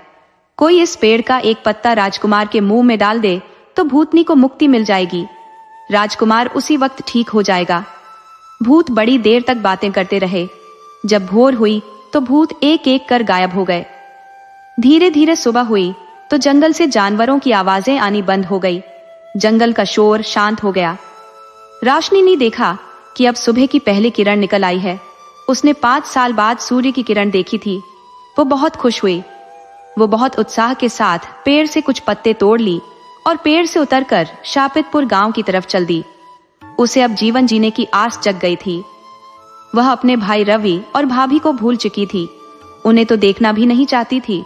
खासकर अपनी भाभी को तो कभी नहीं देखना चाहती थी, जिसे वह असहाय समझकर घर में शरण दी। भाई से ब्याह की अनुमति दी। वही शरण पाते ही मेरी जान की दुश्मन बन गई। वो अब शापितपुर गांव पहुंच चुकी थी। उसने देखा कि एक किसान के घर कोहराम मचा हुआ है। पूछने पर पता चला कि किसान के घर बेटे ने जन्म लिया था, लेकिन जन्म लेते ही मर गया। एक वही क्यों, इस गांव में कोई भी बच्चा जन्म लेते ही मर जाता है। इस गांव में न तो अब कोई युवकों के ब्याह के लिए आता है, न युवतियों का ब्याह दूसरे गांव में हो पाता है। हम भयानक श्राप से ग्रसित हैं। बहुत से संत महात्मा ओझा गुणी आए, मगर सब हाथ खड़ा करके चले गए। कोई भी श्राप से मुक्ति नहीं दिला पाया। रोशनी बोली कि बाबा, आप मुझ पर विश्वास करो तो मैं इस गांव के लोगों को श्राप से मुक्ति दिला सकती हूँ। वो आदमी बोला कि बेटी, ये तो हम पर बहुत बड़ा उपकार होगा। हम तुम्हारा यह एहसान जिंदगी भर नहीं भूलेंगे। रोशनी बोली कि बाबा, पहले आप मुझे खाना खिलाओ, ठहरने का स्थान दो, फिर रात में मैं आपके गांव को मुक्ति दिला दूंगी। वह आदमी रोशनी को घर ले गया, उसे भरपेट खाना खिलाया और एक कमरे में ठहरने को दे दिया। वो रात भर की जगी थी। शापितपुर गांव में आने में भी उसे दोपहर हो गया था, तो खाना खाने के बाद आराम कर ली। शाम होने पर उस बूढ़ी ने फिर से उसे खाना खिला दिया, तो वह बोली कि अब आप लोग सो जाओ, मेरे पीछे पीछे मत आना। गांव वालों ने उसकी बात मान ली। आधी रात होने पर वह घर से निकलकर बरगद के पेड़ के पास गई और आह्वान की कि हे महात्मा की आत्मा, प्रकट हो। वो जब 3-4 बार आह्वान की तो महात्मा की आत्मा प्रकट हो गई। वह महात्मा से बोली कि महात्मन, आप एक सन्यासी होकर अपने ऊपर पाप क्यों ले रहे हैं? आप निरपराध बालकों की हत्या कर नरकगामी क्यों बनना चाहते हो? मैं चाहती हूँ कि आप यह हत्या करने का खेल बंद करो। मैं आपको मुक्ति दिला दे रही हूँ। महात्मा बोले कि मुझे मुक्त नहीं होना, मुझे उसी रूप में आना है। रोशनी बोली कि महात्मन, क्षमा करो, मैं कहने में गड़बड़ा गई। आप महात्मा के रूप में आ जाओगे। उसने अपने साथ लाए पत्ते को महात्मा की आत्मा की छाया से स्पर्श करा दिया। महात्मा असली रूप में आ गए। रोशनी ने उनकी चरण स्पर्श की तो महात्मा बोले कि तुम्हारी मनोकामना पूर्ण होगी, तुम राजमहल की रानी बन जाओगी। ये मेरा आशीर्वाद है। तुम सुबह होते ही राजमहल चली जाओ। राजा का राजकुमार बहुत बीमार है, आगे क्या करना है तुम खुद जानती हो। रोशनी बोली कि बाबा, बस आपका आशीर्वाद चाहिए। रोशनी सुबह होते ही राजमहल के लिए चल दी। हालांकि गांव वाले उसे रोकना चाहते थे। उनके गांव में एक बच्चे का जन्म होने वाला था, तो वो सत्यता जान लेना चाहते थे कि वे श्राप से मुक्त हुए हैं या नहीं हुए हैं। रोशनी बोली कि आप लोग अब निश्चिंत रहो, आप लोग श्राप मुक्त हो गए हो। इस वक्त मुझे राज दरबार जाना जरूरी है। राजा का राजकुमार बहुत बीमार है, उसे ठीक करना है। अब भी बात कर ही रहे थे कि किसी ने खबर दी कि गांव के मुखिया को पुत्र हुआ है। वह बिल्कुल ठीक है, वो मरा हुआ नहीं जन्मा है। हम अब श्राप मुक्त हो गए हैं। रोशनी बोली कि अब तो आप लोगों को विश्वास हो गया है, मुझे जाने की आज्ञा दो। रोशनी आज्ञा लेकर राजमहल के लिए चल पड़ी। महल वहां से 10 कोस की दूरी पर था। उसे राजमहल तक जाने में शाम हो गई। शाम होने पर महल के दरवाजे पर पहुंची तो द्वारपाल ने उसे नहीं रोका, क्योंकि राजमहल में स्त्रियों का प्रवेश वर्जित नहीं था। तो वह बिना रोक टोक के राज दरबार में चली गई। राजा दरबार में एक युवती को देखकर आश्चर्य में पड़ गया। बोला कि क्या कष्ट है तुम्हें, कहां से आई हो? तब रोशनी बोली कि मुझे कोई कष्ट नहीं है, कष्ट तो आपके राजकुमार को है। मैं राजकुमार को ठीक करने आई हूँ। राजा बोला कि तुम्हारा दिमाग तो ठीक है, कहीं तुम पागल तो नहीं हो? रोशनी बोली कि नहीं महाराज, मैं पागल नहीं हूँ, मैं सचमुच राजकुमार को ठीक करने आई हूँ। राजा बोला कि राजकुमार को ठीक करने के चक्कर में कितने झोला छाप वैद्य फांसी चढ़ चुके हैं, अब तुम स्त्री होकर क्यों मरना चाहती हो? जाओ, भागो दरबार से, मैं तुम्हारी गुस्ताखी को माफ करता हूँ। रोशनी बोली कि महाराज, आप मेरी बात को हल्के में लेकर नजरअंदाज कर रहे हैं। मैं राजकुमार का इलाज करने के लिए ही आई हूँ। यदि मैं इलाज नहीं कर पाई तो आप मुझे फांसी चढ़ा देना, लेकिन मैं राजकुमार को ठीक कर दी तो फिर आप मेरे लिए क्या करोगे? राजा बोला कि मैं तेरा ब्याह राजकुमार से करा दूंगा। रोशनी बोली कि आप मुझे राजकुमार के पास ले चलो। राजा खुद रोशनी को राजकुमार के पास ले गया। रोशनी ने राजकुमार के मुंह से साथ लाए बरगद के पत्ते का स्पर्श करा दिया। पत्ते के स्पर्श होते ही राजकुमार उठ बैठा। राजा यह देखकर उछल पड़ा, बोला कि तुमने यह कैसे चमत्कार कर दिया, हमारा राजकुमार ठीक हो गया। राजा ने रानी को आवाज दी कि रानी, यहाँ आओ, हमारा राजकुमार ठीक हो गया है। राजकुमार हैरान हुआ कि मुझे हुआ क्या है, मैं तो बिल्कुल ठीक सोया था, अब जागा हूँ। तब राजा ने बताया कि नहीं बेटा, तू सोया नहीं था, तू 3 साल से बीमार था, मगर इस लड़की ने तुम्हें ठीक कर दिया है। तो मैंने भी इस लड़की को वचन दिया है कि राजकुमार को ठीक कर दोगी तो मेरी बहू बन जाओगी। मेरे वचन के अनुसार अब यह मेरी बहू है। राजा बोला कि बहू, यह बताओ कि राजकुमार को हुआ क्या था? तब रोशनी बोली कि पिताजी, राजकुमार को बहुत बुरी आदत लग गई थी। इनकी एक दासी थी, तो ये दासी के प्रेम जाल में फंस गए थे। दासी रानी बनने का दबाव बना रही थी, जबकि राजकुमार उसे मात्र एक खेल समझकर उसके साथ खेल रहे थे। राजकुमार के लिए दासी का कोई मोल नहीं था, वो इनके लिए एक खिलौना मात्र थी। दासी जब पेट से हुई तो अपना आपा खो बैठी और राजकुमार को धमकी दे डाली कि वो राजकुमार की गलती को राजा से बताएगी। राजकुमार उसकी धमकी से डर गए और उसकी हत्या की योजना बना डाली। राजकुमार ने उसे जंगल में ले जाकर धोखे से मार डाला। मरने के बाद वह भूतनी बन गई और राजकुमार को पकड़ ली। वह न तो राजकुमार को जीने दे रही थी, न मरने दे रही थी। मैंने उसे अपने योग मंत्र से मुक्ति दे दी है, दासी मुक्त हो गई है। राजा बोला कि राजकुमार, तुमने बहुत बड़ा अपराध किया है, तुम इस राज्य की गद्दी पर बैठने के योग्य नहीं हो। मेरे बाद इस राज्य की गद्दी पर मेरी बहू बैठेगी, उसके बाद इसका पुत्र बैठेगा, तेरा नंबर कभी नहीं आएगा। इस तरह अपनी किस्मत से अंधी लड़की राजरानी बन गई। कहानी से सीख, जिसके साथ धर्म होता है, भगवान किसी न किसी रूप में उसकी मदद जरूर करते हैं। नियति के खेल निराले होते हैं, वह जिसे गिराती है उसे ही उठाने का रास्ता भी दिखाती है।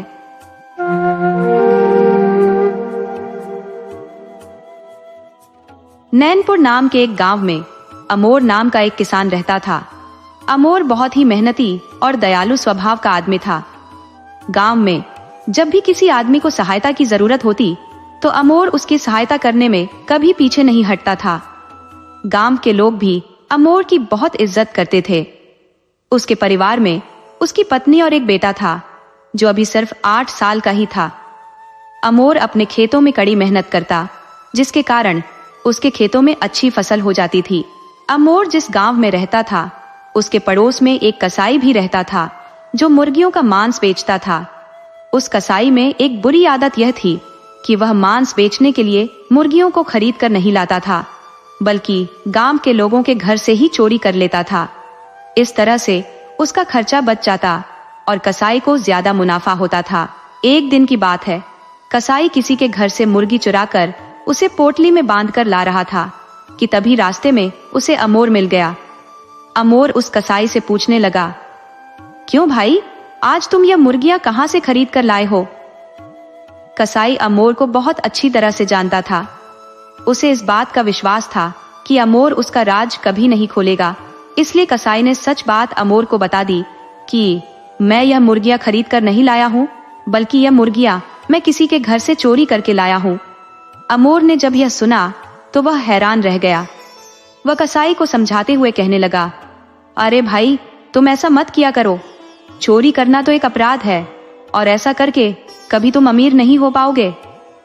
तब कसाई अमोर से कहने लगा, भाई मैंने तुम्हें अपना सच बताया क्योंकि मैं तुम पर विश्वास करता हूँ, बल्कि इसलिए नहीं बताया कि तुम मुझे समझाओ कि मुझे क्या करना है और क्या नहीं करना। खैर, कसाई मुर्गियों की पोटली लेकर अपनी दुकान पर चला गया। अब उस कसाई की यही आदत बन चुकी थी। वह कभी कभी तो मुर्गियां खरीद कर ले आता, लेकिन कई बार वह लोगों के घरों से मुर्गियां चुरा कर लाता था। दूसरी तरफ जब गांव के लोगों के घरों से मुर्गियों की चोरी हद से ज्यादा बढ़ गई, तो वे लोग एक दिन इकट्ठा हुए और गांव के बड़े बुजुर्ग इस बारे में चर्चा करने लगे कि आखिर वह कौन आदमी है जो मुर्गियां चुरा कर ले जा रहा है। हमें उस आदमी का पता लगाना चाहिए। अभी वे सब लोग इसी बारे में चर्चा कर रहे थे कि तभी एक नौजवान वहां पर भागता हुआ आया और कहने लगा, हुजूर, मैंने अभी अपनी आंखों से गांव के एक कसाई को किसी के घर से मुर्गियां उठाकर ले जाते हुए देखा है। जैसे ही गांव वालों को इस बात की खबर हुई कि आज तक हमारी जितनी भी मुर्गियां चोरी हुई है वह इस मुन्ना कसाई ने ही चुराई है, और वह हमारी चुराई हुई मुर्गियां ही हमें बाद में बेचता है। इतना सुनते ही सारे गांव वाले क्रोध से आग बबूला हो गए। वे भागते हुए उस कसाई के पास जा पहुंचे। सभी लोगों ने कसाई को घेर लिया और कहने लगे, तुम्हारी हिम्मत कैसे हुई हमारे घरों से मुर्गियां चुराने की? आज हम तुम्हें नहीं छोड़ेंगे। दूसरी तरफ कसाई कहने लगा, नहीं गांव वालों, मैं तो मुर्गियां खरीद कर लाता हूँ। मैंने आपके घर से कोई मुर्गियां नहीं चुराई। लेकिन अब गांव वालों के सामने सारी सच्चाई आ चुकी थी। गांव वालों ने मुन्ना कसाई की एक भी बात नहीं मानी और उसी वक्त कसाई को मारना पीटना शुरू कर दिया। काफी देर तक उसकी पिटाई की और उसके बाद उसे चेतावनी देकर छोड़ दिया कि तुम इस गांव में दोबारा नजर मत आना। अगले 1-2 दिन में तुम यह गांव छोड़कर चले जाओ, किसी दूसरी जगह चले जाओ। अब मुन्ना कसाई का वहां पर कोई नहीं था। वह तो गांव में अकेला ही रहता था। ना उसके कोई बीवी बच्चे थे और ना ही माँ बाप। कसाई ने सोचा कि कल जाने से अच्छा है कि मैं आज और अभी इस गांव को छोड़कर चला जाऊं, क्योंकि अब इस गांव में मेरी कोई इज्जत नहीं रही। और कसाई उसी दिन खाली हाथ वहां से चला गया। अभी वह चलता हुआ रास्ते में ही था कि उसे फिर से अमोर मिल गया। अमोर ने जब कसाई की ऐसी हालत देखी तो कहने लगा, भाई तुम्हारे साथ क्या हुआ है? कसाई ने अमोर को सारी बात बता दी कि किस तरह से गांव वालों ने उसकी पिटाई कर दी, क्योंकि उनको पता चल चुका था कि मैं उनकी मुर्गियां चुराता हूँ।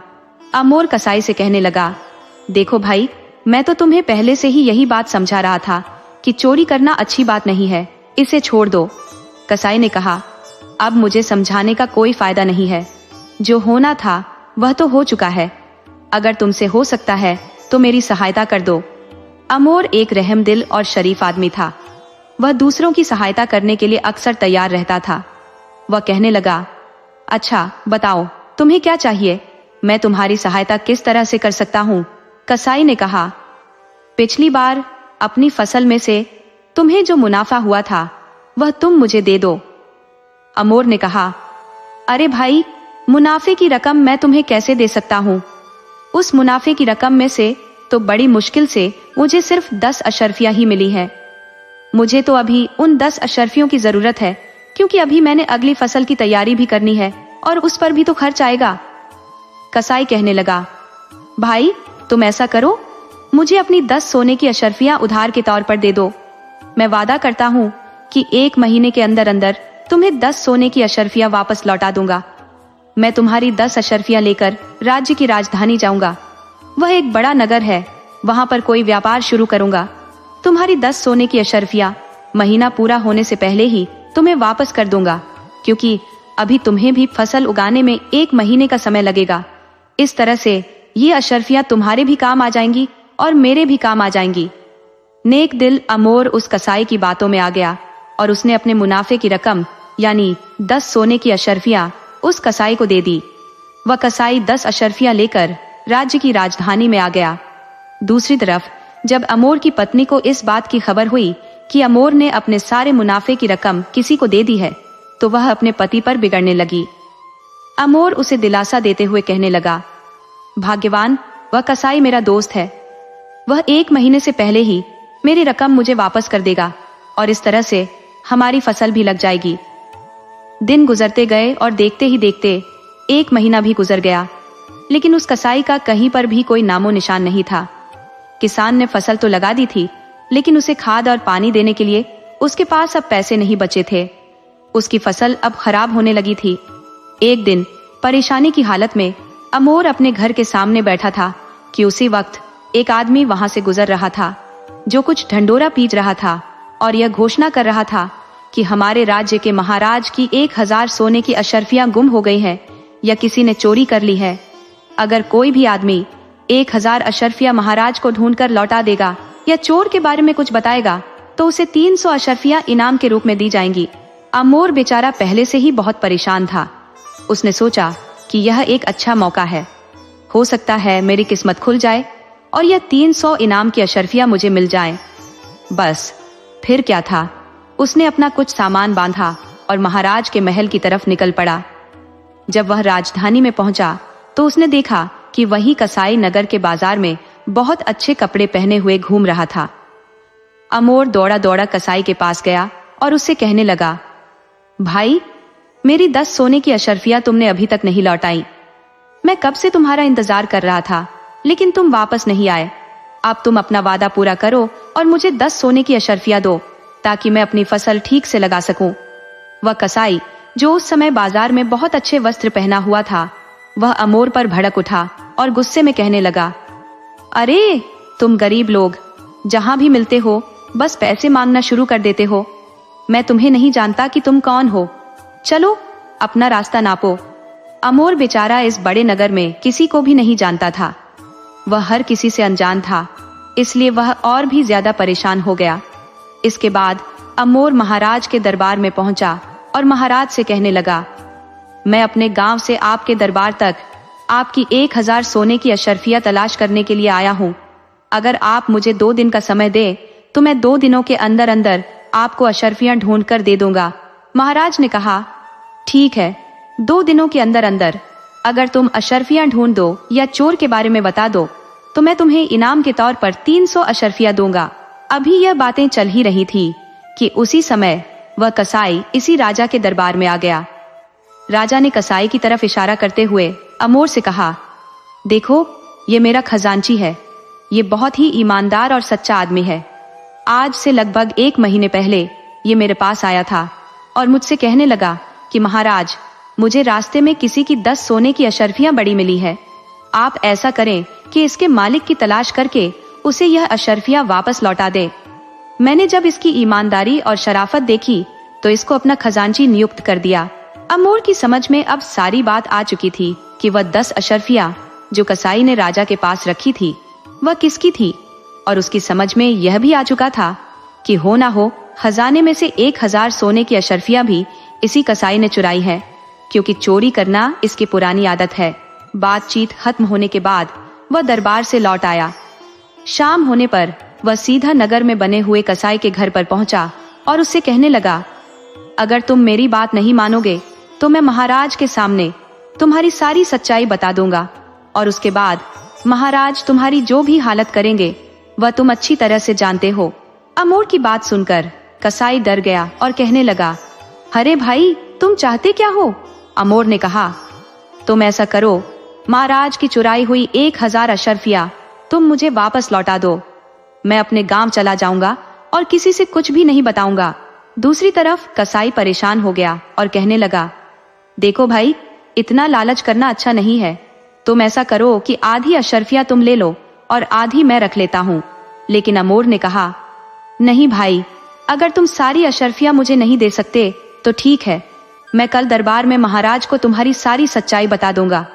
वह बेचारा कसाई बहुत डर गया। उसने 1000 सोने की अशर्फियां अमोर को देने का फैसला कर लिया और कहने लगा, कल सुबह आकर तुम मुझसे 1000 अशर्फियां ले लेना और फिर अपने गांव चले जाना। इसके बाद अमोर कसाई के घर से निकला और सीधा महाराज के दरबार में जा पहुंचा। महाराज को उसने सारी बात बताई। पहले तो महाराज को इस बात पर बिल्कुल भी विश्वास नहीं हुआ। तब अमोर महाराज से कहने लगा, आप केवल एक बार मेरे साथ कल सुबह कसाई के घर चलिए, तब आपके सामने ही दूध का दूध और पानी का पानी हो जाएगा। अगली सुबह राजा अपने 2 सिपाहियों के साथ कसाई के घर की तरफ चल दिया। राजा कसाई के घर से कुछ ही दूरी पर रुक गया और अमोर कसाई के घर पहुंचा। तब कसाई 1000 अशर्फिया की थैली अमोर के पास लेकर आया और कहने लगा, ये लो भाई, ये अशर्फिया तुम अपने पास रखो और अपने गांव चले जाओ। महाराज को इसके बारे में कुछ भी मत बताना। उसी वक्त महाराज और सिपाही वहां पर आ गए। राजा ने जब सारी सच्चाई अपनी आंखों से देख ली तो वह अपने सिपाहियों से कहने लगा, मेरे इस खजांची को अभी गिरफ्तार करो, इसे घसीटते हुए ले जाओ और जाकर कारागार में डाल दो। राजा ने वह 1000 अशर्फिया की थैली अपने कब्जे में ले ली। उनमें से 300 अशर्फिया निकालकर अमोर को दे दी और कहने लगा, अमोर, आज तुम्हारी सूझबूझ और बुद्धिमानी की वजह से न सिर्फ मेरी 1000 अशर्फिया मिली, बल्कि एक बेईमान खजांची का भी पर्दाफाश हो गया। इसीलिए मैं तुम्हें 100 अशर्फिया और इनाम के रूप में देता हूँ। इस तरह से 400 अशर्फिया पाकर अमोर बहुत खुश हुआ। वह इनाम लेकर अपने गांव वापस लौट गया। उसने इन अशर्फिया में से कुछ अशर्फिया खर्च की और अपनी फसल के लिए खाद पाने की व्यवस्था की। इस बार अमोर ने खूब मेहनत की और उसकी मेहनत रंग लाई। उसके खेतों में बहुत अच्छी फसल आ गई थी। अब अमोर की पत्नी भी खुश थी।